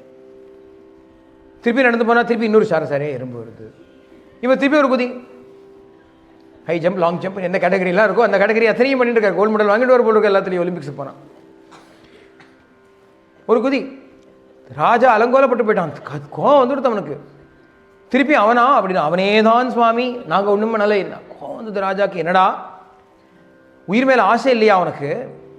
யமலோகத்துக்கு அனுப்பிச்சு விடுவேன் உன்னை. என்ன ரொம்ப கிழவனோ? நல்ல யௌவனாக இருக்கான் இல்லையா, ரொம்ப பாவம். ஆமாம் ரொம்ப பாவம், நீ ரொம்ப கிழவன், ஒல்லியாக இருக்க பாவம் பாரு, இழைச்சி துரும்பாக இருக்க பாரு, தூக்க கஷ்டமாக இருக்க போல் இருக்கு பாவம், ஒழுங்காக பண்ணு, இல்லைன்னா யமலோகத்துக்கு அமுச்சுடுவேன் அப்படின்னு சொன்னானோ அது வரைக்கும் ஒன்றும் சொல்லலை. ஜீவன் மிருத்தனை போல இருக்கியே நீ, செத்த பிணம், ஒரு நடமாடும் பிணம் போலையா இருக்க நீ, இப்படி நடக்கிறியே அப்படின்லாம் திட்டிருக்கான். அப்போ இது வரைக்கும் வாயை திறக்காத அந்த ஜடபரதர் இந்த ராஜா மேலே என்ன கருணை வந்ததோ தெரியல. ஏன்னா அவன் ஏற்கனவே ஞானம் வேணும்னு தானே கிளம்பியிருக்கான். எது முக்கியம்னா பாவம் தான் முக்கியம். அவன் ஞானம் வேணும்னு தான் கிளம்பினான். அவன் பொல்லாதவனாக இருக்கான், கோபக்காரனாக இருக்கான், ராஜாவாக இருக்கான், அதெல்லாம் வேற. ஆனால் அவனுடைய இன்டென்ஷன் ஞானம் வேணும்னு கிளம்பியிருக்கானோ இல்லையோ, அதை புரிஞ்சுண்டார். அதுக்கு தகுந்த மாதிரி இவனுக்கு உபதேசம் பண்ணணுங்கிற ஒரு கருணை இவர் மனசில் ஏற்பட்டது. அதனால பதில் சொன்னார். இல்லைன்னா அந்த காப்பாளிகளுக்கே பதில் சொல்லியிருக்கணுமே, அந்த வேடுவர்களுக்கே பதில் சொல்லியிருக்கலாமே, உதிமதி சொல்லணும்னு அங்கே சொல்லியிருக்கலாம். இங்கே தான் அவர் உபதேசம் பண்ணுறார். இது வரைக்கும் வாயை திறக்காதவர் ராஜாவுக்கு உபதேசம் பண்ணுறார். துவயோதிதம் வியக்தம் அவிப்ரலப்தம் பர்த்துர் சமே ஸ்யாத் யதி வீரபாரஹ கந்துர் யதி ஸ்யாத் அதிகம்யமத்வா பீவேதி ராஷௌ ந விதாம் பிரவாதஹ. அழகான ஒரு, இவன் கேலியாக சொன்னானோ இல்லையோ, இவன் திரும்பி கேலியாக பதில் சொல்கிறார். என்ன சொல்கிறாருன்னா, நீ என்னை கேலி பண்ணியே, அந்த கேலி பண்ணது எப்போ கரெக்டாக இருக்கும், எப்போ அப்ளிகபிளாக இருக்கும் அப்படின்னா, இங்கே பாரம் அப்படின்னு ஒன்று இருந்து அந்த பாரத்தை சுமக்கிறதுக்குன்னு யாராவது இருந்து, இந்த பல்லக்குன்னு ஒன்று இருந்து, இந்த பல்லக்குக்குள்ளே ஒரு ராஜான்னு ஒருத்தன் இருந்து, இந்த ராஜா எங்கேயோ போகணுங்கிற ஒரு இடம் ஒன்று இருந்து, அது தூக்கிறதுக்கு நான்னு ஒன்று இருந்ததுன்னா நீ சொன்னதெல்லாம் கரெக்ட் அப்படின்னு புரியுறது. அது இங்கே பல்லக்குன்னு ஒன்று இருந்து, அதில் ஒரு ராஜா இருந்து, அதை தூக்கிறதுக்கு நாங்கள் இருந்து, போக வேண்டிய இடம் ஒன்று இருந்தால் நீ சொன்னதெல்லாம் சரி. ரமண பகவான் கடைசியில் அந்த ஒரு வியாதி உபாதை ஏற்பட்டது இல்லையா சரீரத்துக்கு, அப்போது எல்லாரும் பகவான்கிட்ட பிரார்த்திச்சுண்டா, பகவான் நீங்கள் சரி பண்ணிக்கோங்க, குணப்படுத்திக்கோங்கன்னா பகவானுடைய சிஸ்டர் இருந்தா, சகோதரி இருந்தா. அவளும் வந்து பகவான்கிட்ட பிரார்த்தனை பண்ணா, பகவானே நீங்கள் சரி பண்ணப்படாதா? எப்படி சரி பண்ணிக்க சொல்கிற? இல்லை, அவள்லாம் சொல்கிறா, உங்களை மாதிரி ஞானிகள்லாம் மனசை கொண்டு போய் அங்கே வச்சா அந்த இடம் அப்படி அந்த இடத்துல வச்சு ஒரு சங்கல்பம் பண்ணிவிட்டீங்களானால் எல்லாம் சரியாக போயிடுங்கிறா. நீங்கள் பண்ணிக்கோங்களே பகவான் அப்படின்னா. அதுக்கு பகவானோட பதில் என்ன தெரியுமோ? ஆமாம் ஆமாம், எனக்கு உடம்புன்னு ஒன்று இருக்காக்கும், அதில் வியாதின்னு ஒன்று வந்திருக்காக்கும், அந்த வியாதிக்கு மனசை கொண்டு போய் வச்சா அது சரியாகுமாக்கும். ஆமாம், இதுக்கெல்லாம் மனசு எங்கே? இதுக்கெல்லாம் மனசு ஏது அப்படின்னு கேட்டிருக்கோம். அதே மாதிரி தான் இங்கே ஜடபரதன் கேட்குறார். இங்கே ஒரு பல்லக்குன்னு ஒன்று இருந்து, அதில் ராஜான்னு ஒருவன் இருந்து, அதை தூக்கிறதுக்கு நாங்கள் இருந்து, போகும் இடம் என்று ஒன்று இருந்தால் நீ சொன்ன கேலிய கூத்துக்கள்லாம் கரெக்டாக இருக்கும். இதில் எது சத்தியம், இதில் எது உண்மை, நீ சொல்லு. இளச்சியோ களச்சியோ கிழவனோ அப்படிலாம் சொன்னியே. ஸ்தௌல்யம் கார்ஷ்யம் வியாதயாதயச்ச, வியாதி வைக்க, உடம்பு இழைச்சது பெருத்துது, இதெல்லாம் வெறும் உடம்பு சம்பந்தமான விஷயம் தானே. ஜரா நித்ரா ரதிஹி, வயசு, மூப்பு, பிணி, தூக்கம், இது எல்லாமும் வெறும் இந்த உடம்போட நம்மளை நாம் அபிமானப்படுத்தின்றதுனால வந்த விஷயங்கள் எல்லாம். நமக்கு இதில் எதுவும் சம்பந்தம் கிடையாது. உடம்புக்கு தான் இதெல்லாமே தவிர எனக்கு எதுவும் இல்லை. ஜீவன் மிருத்தன்னு நீ சொன்னியே, செத்த நடமாடும் பிணமோ நீ, உயிரோடு இருக்கக்கூடிய பிணமோ நீன்னு என்ன கேட்டியே. அதை எல்லாரும் புரிஞ்சுனுட்டா ரொம்ப நல்லது. எனக்கு மாத்திரம் இல்லை, இங்கே யாரு தான் நடமாடும் பிணம் அல்ல. பிணத்துக்கும் நமக்கும் என்ன வித்தியாசம்? அது நடக்காது, நம்ம நடக்கிறோம். அதே உடம்பு தானே. ஒருத்தன் இருந்தான், செத்து போயிட்டான், போனால் பணமாக கிடக்கான். அந்த பிணத்துக்கும் அவன் அதுக்கப்புறம் பாடி அப்படின்னு சொல்கிறோம். ஹீ கேம் ஹோம் அப்படிங்கிறது போய் த பாடி வில் கம் ஹோம்னு சொல்கிறா. அவன் தானே, அவன் இல்லையே. அப்போ இது வரைக்கும் நடந்தது என்னது? இந்த பிணம் தானே நடந்தது. அப்போ அந்த பிணம் என்ன? நடமாடும் பிணம், நடமாடும் பிணம், அவ்வளோதானே. இந்த பாடி இஸ் அ கார்ப்ஸ்.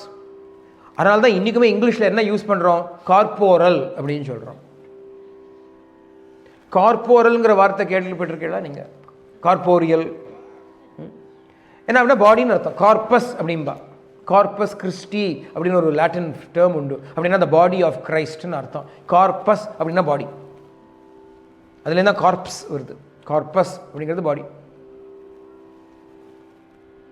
அப்போ கார்போரியல்னா பாடி ரிலேட்டட் அப்படின்னு அர்த்தம், ஃபிசிக்கல் அப்படின்னு அர்த்தம். மென்டல், கார்போரியல் அப்படின்னு சொல்லலாம். இந்த கார்போரியல் பனிஷ்மெண்ட் அப்படின்னா ஃபிசிக்கல் பனிஷ்மெண்ட். அடிக்கிறது கொள்றதெல்லாம் கார்போரல் பனிஷ்மெண்ட்னு சொல்லுவா. அப்போது இந்த பாடியே கார்ப்ஸ் தான் சொல்கிறோம் நம்ம. என்ன difference? It is a walking corpse. The body is a walking corpse. The so called dead body is a dead corpse, non walking corpse. ஏன்னா அது எழுந்து நடந்தால் பயம். ஆக்சுவலாக நம்ம நடந்தாலே பயப்படணும். கார்ப்ஸ் தானே நடக்கிறது. இப்போ corpse walk should be scared, but we are all walking, we are not scared of each other. அப்போ எனக்கு மாத்திரம் இல்லைப்பா, எல்லாருக்கும் தான் அது. ஏதோ நான் ராஜா அப்படின்னு நினச்சிட்டு இருக்கேன் பெருசா, நான் பெரிய ராஜாவாக்கும் அப்படின்னு நினச்சிட்டு ஏதோ தெரிஞ்சுட்டு இருக்கியே நீ. எவ்வளோ தப்பு தெரியுமா அது அப்படின்னா? அவன் சொன்னால் இதெல்லாம் எப்படி நீங்கள் சொல்கிறதே எனக்கு புரிய மாட்டேங்கிறது. நான் தான் இருக்கேனே, ராஜாவாக இருக்கேனே, எனக்கு டியூட்டிஸ்லாம் இருக்கேன், எனக்கு பசிச்சதுன்னா எனக்கு பசிக்கிறது, எனக்கு டயர்டானா எனக்கு டயர்டுன்னு தோன்றது, அதனால தானே நான் இதெல்லாம் சொல்கிறேன் அப்படிங்கும்போது அவர் சொல்கிறார், அது நீ நன்னா ரொம்ப புத்திசாலி மாதிரி பேசுகிற, மண்டுன்னு தெரியறது, ஒன்றும் தெரிய மாட்டேங்கிறது உனக்கு. உடம்புக்கு ஏற்பட்ட விஷயத்தை உன்னோடதாக நீ பாராட்டின்ட்டு அது எனக்கு நடந்ததுன்னு சொல்கிறது எப்படி உண்மையாகும்? ஒரு மேலே ட்ரெஸ்ஸு போட்டுருக்கோம், அந்த ட்ரெஸ்ஸில் ஒரு அழுக்காச்சு, நான் அழுக்காயிட்டேன்னு சொல்லுவையோ? நான் அழுக்காயிட்டேன்னு சொல்ல மாட்டியே, ட்ரெஸ் அழுக்காயிடுதுன்னு தானே சொல்லுவேன். அந்த உடம்புக்கு எப்படி ட்ரெஸ்ஸோ ஆத்மாவுக்கு இந்த உடம்பு அப்படி ஒரு ட்ரெஸ்ஸு. அதனால்தான் வாசாம் சீஜீர்ணானி யதா விகாய அப்படிங்கிறான் பகவான் கீதையில. எப்படி பழைய துணியை கழட்டி புது துணியை நாம் மாட்டிக்கிறோமோ அந்த மாதிரி இந்த ஜீவன் பழைய உடம்பை விட்டுட்டு புது உடம்புக்கு போகிறது. அந்த ஜீவனை பொறுத்த வரைக்கும் உடம்பே ஒரு வஸ்திரம்தான். வஸ்திரத்துக்கு மேல ஆனதை என் மேல ஆச்சுன்னு சொல்றது எவ்வளவு முட்டாள்தனம் அப்படின்னு சொல்லி கொடுத்தார். புரியல அவனுக்கு. ரகுகனுக்கு ரொம்ப புரியல. அவன் சொன்னான், நீங்கள் யார் நீங்கள் சொல்லுங்கோ, நீங்கள் தான் கபில பகவானா? நான் தேடிட்டு போகிறேன், அந்த கபில பகவான் நீங்களோ, தத்தாத்திரேயர் நீங்களோ, யார் நீங்கள் அப்படின்னு. நான் இருக்கிறது இருக்கட்டும், நீ யாருன்னு முதல்ல கண்டுபிடி அப்படின்னு. நான் யாருங்கிறது இருக்கட்டும், நீ முதல்ல யாருன்னு கண்டுபிடி. உடம்போட ஒன்று ஐடென்டிஃபை பண்ணிட்டு இருக்கியே, ஸ்வரூபத்தை தெரிஞ்சுக்கோ, நீ ஆத்மாங்கிறத தெரிஞ்சுக்கோ, இந்த உடம்பு நான் அல்லன்னு தெரிஞ்சுக்கோ. உடம்புல இருக்கோம் பரவாயில்ல, ஆனால் உடம்பு நான் இல்லையே. வீட்டில் நான் இருக்கேங்கிறதுக்காக நானா வீடு? வீடே நான் சொல்லுவோமா? உடம்பு ஒரு வஸ்திரம் போல, உடம்பு ஒரு வீடு போல, உடம்பு ஒரு கார் போல. கார் மாதிரி நடக்கிறதே, அது மூவ் ஆறுதே. நான் தான் கார் அப்படின்னா அகங்காரம் ஆயிடும். அப்புறம் அது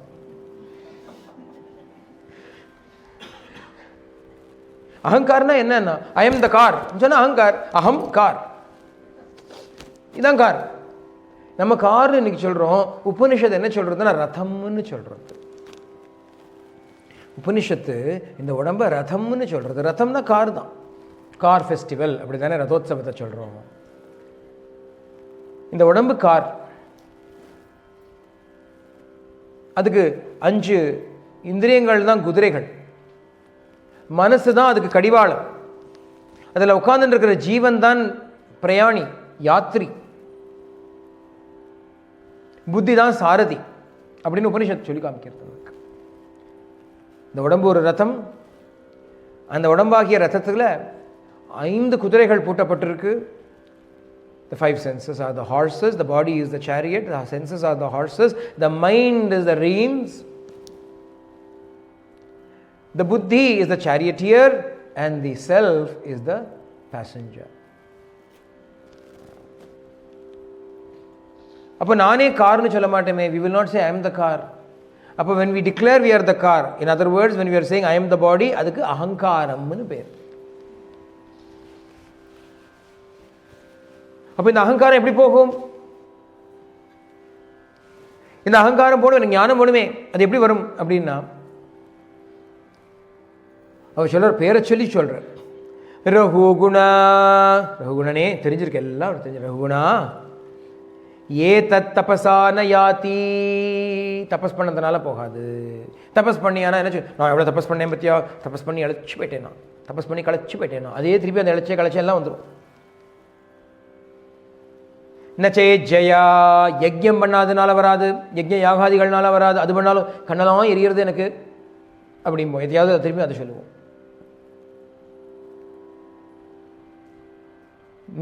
நிர்வபணாத் கிருகாத்வா, வீட்டை விட்டு போகிறதுனாலையும் வராது. அங்கேயும் போய் நான் வீட்டை விட்டு வந்தேன், நான் யார் தெரியுமா வீட்டெல்லாம் விட்டு வந்தவனாக்கும் அப்படின்னு சொல்லுவோம். இந்த சந்தசா, வேதத்தை படிச்சதுனாலையும் வராது. நான் பெரிய வேத வித்து கனபாடி அப்படிம்போம். கனபாடியை வச்சுட்டு நான் கனபாட்டி அப்படின்பா. கனமான பாடி, பெரிய கனபாடிகள். ஓ எந்த ஷாக்கே அப்படின்பா. அதெல்லாம் தெரியாது. உடம்பு கொஞ்சம் ஸ்தூலம், வெயிட் ஜாஸ்தி, ரொம்ப கனமான பாடி.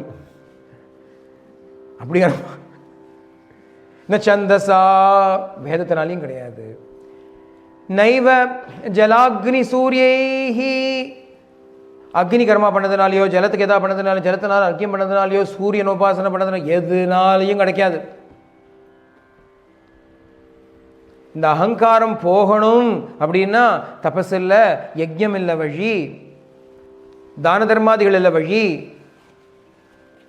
பூஜை புனஸ்காரங்கள் இல்லை வழி, வேத அனுஷ்டானங்கள் இல்லை வழி. அப்போ என்ன வழின்னா, வினா மகத்பாதரஜோபிஷேகாத், மகாத்மாக்களுடைய பாத தூசி நம்ம தலையில வந்து விழாத வரைக்கும் என்ன பண்ணாலும் இந்த அகங்காரம் நம்மளை விட்டு போகாது அப்படின்னு ஜடபரதன் இந்த ரகுகணனுக்கு சொல்லிக் கொடுப்பார். திருப்பியும் மகாத்மாக்களுக்கு வந்துடுது பார்த்தேளா. கபிலோபதேசத்தில் தான் பார்த்தோம், மகாத்மாக்களை போய் சேரு அண்டுன்னார். இங்கே ஜடபரதனும் அதே தான் சொல்கிறார். மகாத்மாக்களுடைய பாத தூசி அபிஷேகம் மாதிரி நம்ம மேலே பண்ணிக்கணுமா. மகத்பாத ரஜஹா, ரஜன்னா தூசி, மகத்பாத ரஜோபிஷேகாத்.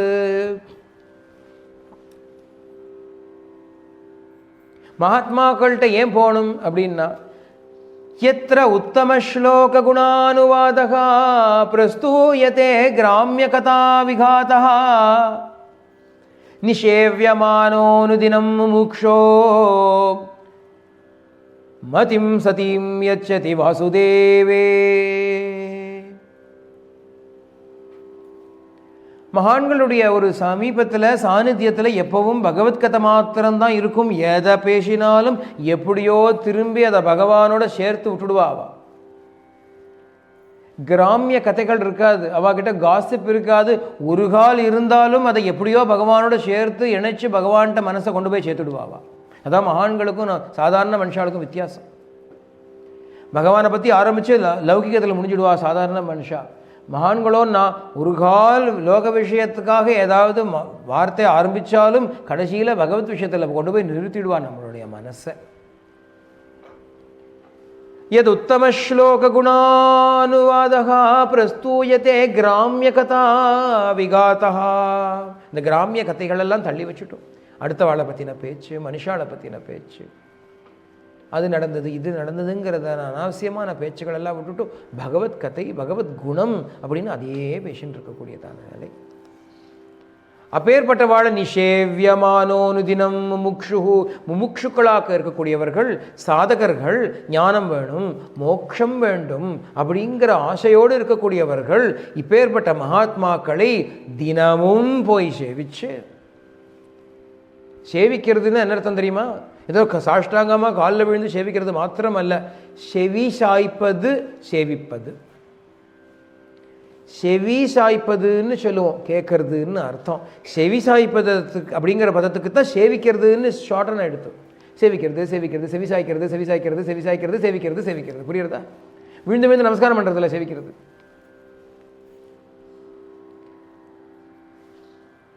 பாசுரம் சேவிச்சோம் அப்படின்பா, பாசுரங்களை சேவிச்சோம் அப்படின்பா அந்த வைஷ்ணவா பரிபாஷையில். அப்படின்னா என்ன அர்த்தம்னா கேட்டோம்னு அர்த்தம். அதை விழுந்து விழுந்து புக்கை வச்சுட்டு சேவிக்கிறது இல்லை.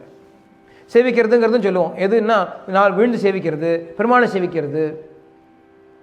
இது ஐயங்கார் பద్ధதி, ஒரு வைஷ்ணவ பద్ధதி. மிச்சவாள் என்ன சொல்லுவான்னா போய் கும்பிடுறோம் அப்படின்பா, இல்லை சுவாமி தரிசனம் பண்ணுறோம் அப்படின்பா. நாங்கள் கோவிலுக்கு போய் சுவாமி தரிசனம் பண்ணிட்டு வரோம் அப்படின்பா, இல்லைன்னா கும்பிடுறோம் அப்படின்பா. அதுவாக சொல்லுவா. சேவிக்கிறதுங்கிறது ரொம்ப ஒரு நீஷ் பரிபாஷை. பெருமாள் சேவிக்கிறோம் அப்படின்பா. அதுக்கு என்ன அர்த்தம்னா அங்கே போய் அங்கே நடக்கிறதெல்லாம் போய் ஒன்று சர்வீஸ் பண்ணுறது, மூணு வருது. சேவிக்கிறதுன்னா சர்வீஸ் பண்ணுறது, சேவை பண்ணுறதும் சர்வீஸ் தான். விழுந்து நமஸ்காரம் பண்ணுறதும் சேவிக்கிறது தான். செவி சாய்ப்பதும் சேவிக்கிறது தான். அவள் சொன்ன உபதேசத்தை கேட்டுக்கணும். முதல்ல தத் வித்தி பிரணிபாத்தேன பரிப்பிரஷ்னேன சேவையா அப்படின்னு ஷிரடி அந்த கீதையில் வர ஸ்லோகத்தை பாபா அழகாக எக்ஸ்பிளைன் பண்ணுவார் சச்சரித்தால. 3 சொல்கிறான் கிருஷ்ணன், 3மே சேவிக்கிறது தான்.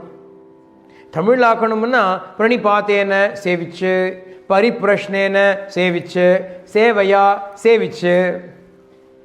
பிரணிபாத்தேன கீழே விழுந்து நம்ம சாஷ்டாங்கம் விழுந்து நமஸ்காரம் பண்ணுறது சேவிக்கிறது. பரிப்பிரஷ்னா கேள்வி கேட்டு அவள் சொல்கிற பதிலுக்கு வாங்கிக்கிறது சேவிக்கிறது. அவளுக்கு சேவை பண்ணுறது சேவிக்கிறது. ஆக மகான்களை சேவி, 3 விதமாக சேவி. ஒன்றை மாத்திரம் பண்ணினா போதாது. விழுந்து சேவிக்கிறதுங்கிறது இது லோவஸ்ட் வெர்ஷன் ஆஃப் சேவிக்கிறது. யார் வேணாலும் பண்ணலாம். தடுக்கி கூட விழுந்து விடலாம். சேவிச்சாப்பில் எடுத்தாருன்னா அவசரமாக பார்க்க வந்தால் தமான்னு தடுக்கி விழுந்து சாஷ்டாக விழுந்து, ஆஹா நம்ம என்ன நமஸ்காரம் பண்ணுறது தீர்காயுஷ்மன் பவ. இல்லை நான் விழுந்தேன்.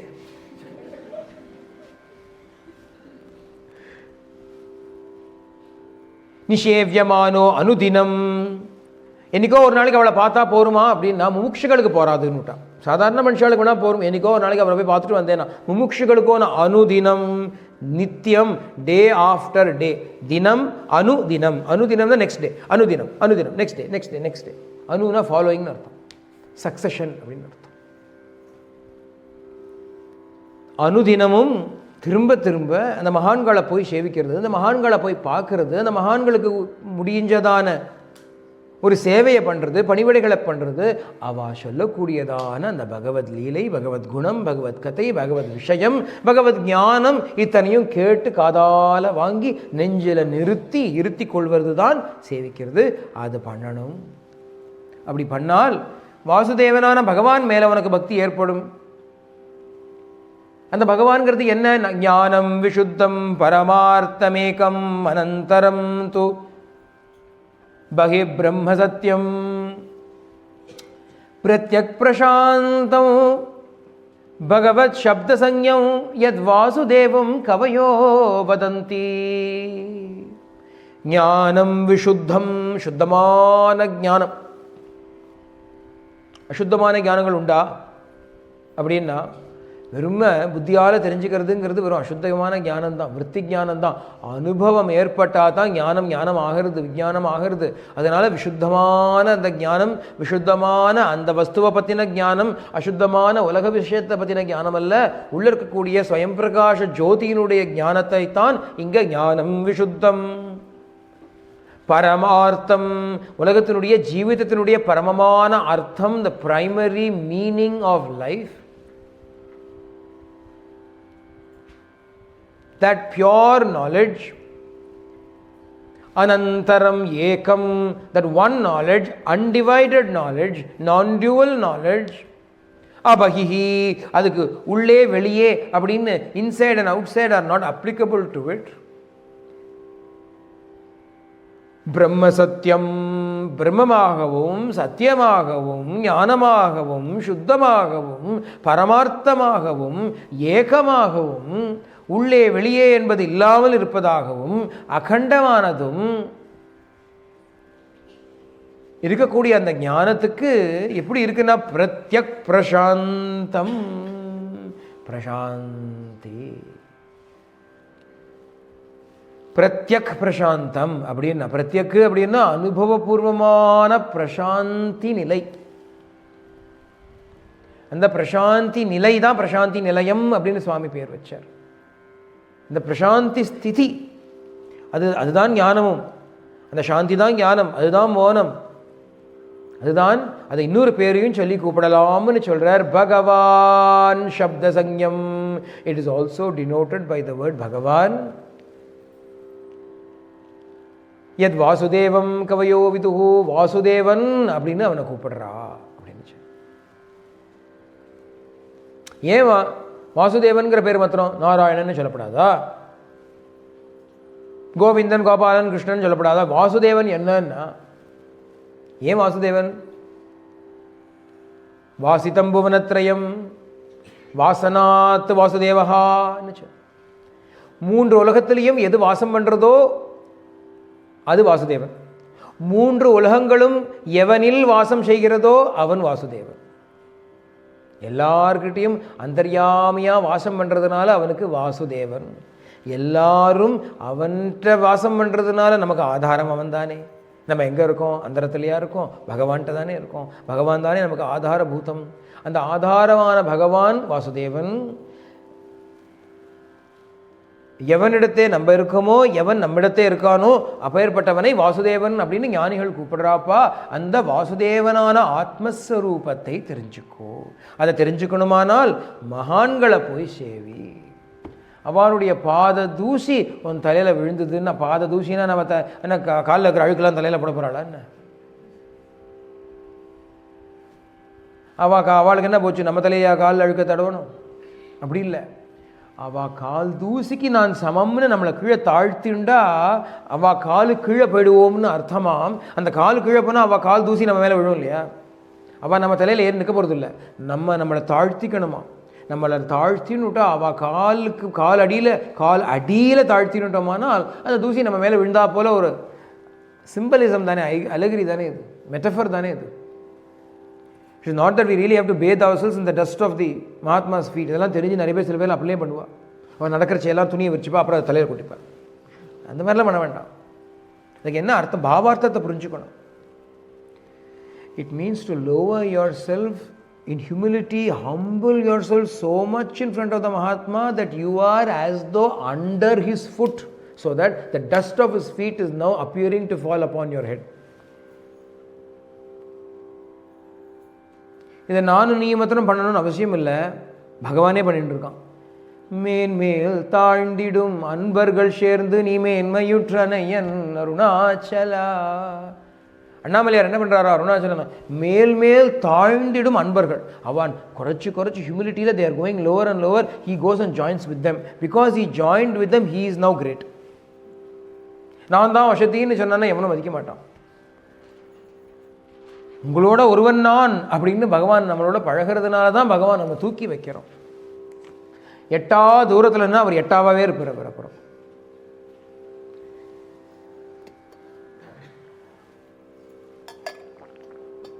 எங்கேயோ எட்டாவா இருப்பார். கிட்டா வேணுமோ இல்லையோ, எட்டாவா இருக்கக்கூடாது, கிட்டனா இருக்கணும். நம்ம கிருஷ்ணனுக்கு என்ன பேருன்னா கிட்டன் அப்படின்னு கூப்பிடுவா. செல்லமாக தமிழில் கூப்பிடணும்னா ஷா சப்தம் தமிழில் கிடையாது, கிருட்டினன் அப்படின்னு வரும். சைக்கிளில் கேட்குறதுக்கு ஏதோ திருட மாதிரி இருக்குது.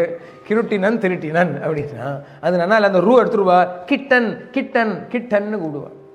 ஏன்னா ரொம்ப கிட்டனாக இருக்கான், அவன் பரமகிட்ட இருக்கானே, அவனை மாதிரி சௌலபியம் உண்டா, அவனை மாதிரி சாமீபியம் உண்டா, நம்மளோட கூடவே இருக்கிறதுனால கிட்டன் அப்படின்னு பேர் அவனுக்கு. இது கிட்டன் இல்லை, கேட்டன் கிட்டன் இல்லை. அப்புறம் பொண்ணு குட்டின்னு நினச்சிக்க போகிறான் கிருஷ்ணனை.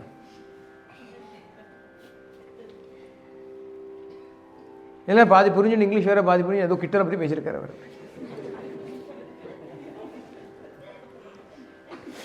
இன்னைக்கு ஏதோ அப்புறம் அப்போ யோசிப்பா, பாகவதத்தில் அப்படி ஒரு கதையே கிடையாது. பூனைக்குட்டி வர மாதிரி கதை இருக்குது, நம்ம கேட்டதே இல்லை. எந்த பூனைக்குட்டி கதை, மான்குட்டி கதை தானே இருக்குது. இப்போ என்ன புதுசாக இந்த புது பாகவதம் ஏதோ மிஸ் பண்ணிட்டோம் நம்ம நினச்சிக்க போகிறா. Kitten is another name for Krishna in Tamil, not cat and kitten.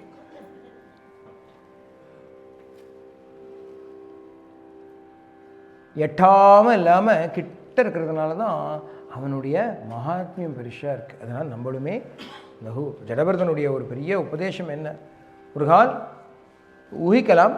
ஒரு கால் அவர் அந்த போன ஜென்மாவில் நடந்த மிஸ்டேக் ஏன் வந்ததுன்னா இந்த மாதிரியான பாவம் அவருக்கு ஒரு கால் ஏற்படாததுனால தான் விழுந்தபடியினாலே அதை சொல்லிக் கொடுக்குறார். நீ அதை பண்ணிவிடாதே. ஏன்னா ரிஷபதேவனோட பிள்ளை, சாட்சாத் அவதாரத்தினுடைய பிள்ளை அவர் ராஜாவாக இருந்து தேசத்துக்கே, அந்த பிரதேசத்துக்கே பாரதம் அப்படிங்கிற பேரை கொடுத்துட்டு போயிட்டார். காட்டுக்கு வந்தால் எல்லாரும் எப்பேற்பட்டவர் நீர், இப்படி பண்ணுறீங்களே அப்பா வசதி அப்படின்னு சொன்னால், ஆக அவர் தாழ்ந்து போகிறதுக்கான அவஸ்தையே ஏற்படலை. எங்கே பார்த்தாலும் எல்லாரும் ப்ரைஸ் பண்ணிகிட்டே இருந்தா கடைசியில் ஒரு மான் தூக்கிட்டு போயிடுத்து எல்லாத்தையும். அவர் மானத்தையும் அபிமானத்தையும் ஒரு மான் கவிண்டு போயிடுத்து இல்லையா. அந்த ஒரு புத்தி அவருக்கு அடிச்சு கொடுத்து. அதனால சொல்கிறார், பெருசா நான் ராஜானா நினச்சிக்காதடா, உன்னை விட ராஜாடா நான். அப்புறம் சொல்கிறார், நான் யார் தெரியுமா அப்படின்னு தன்னுடைய பூர்வ விற்த்தாந்தத்தை முழுக்க அவர் சொல்லக்கொண்டு தான் நமக்கு தெரியுது. பரத சக்கரவர்த்தின்னு கேள்விப்பட்டிருக்கியோன்னு, ஆமான் அவர் தான். நீ எந்த மூலைக்கு, ஏதோ சிந்துவா சௌவீரமா ஏதோ ஒரு மூலை, இந்த மூலைக்கு ஒரு சாமந்த ராஜா, நீ சக்கரவர்த்தியா இந்த தேசத்தையே ஆண்ட சக்கரவர்த்தியா இருந்த நான் இன்னைக்கு உனக்கு பல்லக்கு தூக்குறேன். இன்னைக்கு உனக்கு நான் பல்லக்குன்னா தூக்குறேன். காலம் எப்படி மாறுறது, இதில் யாரு வசதி, இதில் யாரு தாழ்த்தி.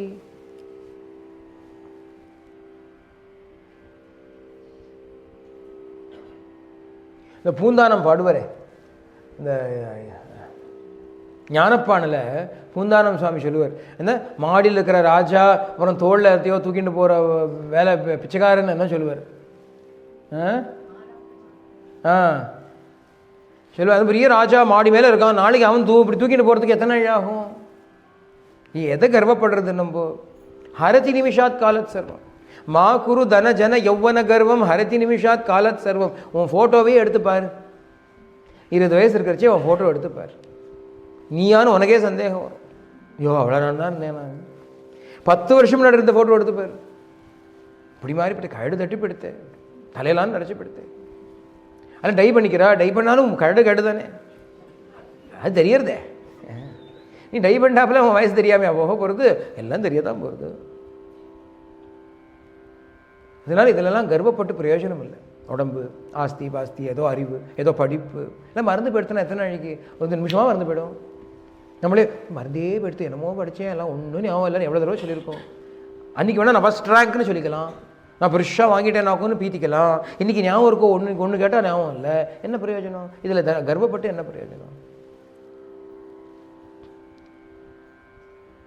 இதனால் ஒரு ஹியூமிலிட்டியோட பகவானை தியானம் பண்ணிட்டு எப்பவும் இரு அப்படின்னுங்கிற உபதேசத்தை கொடுத்துட்டு அவர் கிளம்பிட்டார். அந்த சிந்து சௌவீர ராஜாவும் அதே மாதிரி இருந்து நல்கதி அடைஞ்சான் அப்படின்னு இந்த பாகவதத்தில் ஜடபரத ஆக்கியானமும் முடியுது. நமக்கு கொஞ்சம் ஸ்லோவாக இருந்தது, அதனால் ஸ்பீடப் பண்ணணுங்கிறதுக்காக கொஞ்சம் அப் டு டேட்டுக்காக கொஞ்சம் டைம் எடுத்துட்டேன். வேறு 120 minutes a little extra, but those of you who have attended Saptahams will know that is, you may have perhaps been surprised that it took this long for me to extend my time. இல்லையா? என்ன பரவாயில்லையே, இந்த தடவை கரெக்டாக முடிச்சுட்டு இருக்காரேன்னு வேணால் நினச்சிட்டு இருந்திருக்கலாம் நீங்கள். எப்பவும் கொஞ்சம் எழுதி அடிக்கும். சர்வத்திர கோவிந்தநாம சங்கீர்த்தனம். सर्वे बन्तु सुखिनः, सर्वे सन्तु निरामयाः, सर्वे भद्राणि पश्यन्तु मा कश्चित् दुःखभाग् भवेत्. लोकाः समस्ताः सुखिनो भवन्तु, लोकाः समस्ताः सुखिनो भवन्तु, लोकाः समस्ताः सुखिनो भवन्तु. ओम शान्ति शान्ति शान्ति. हरि ओम तत्सत्. श्री साईश्वरार्पणमस्तु.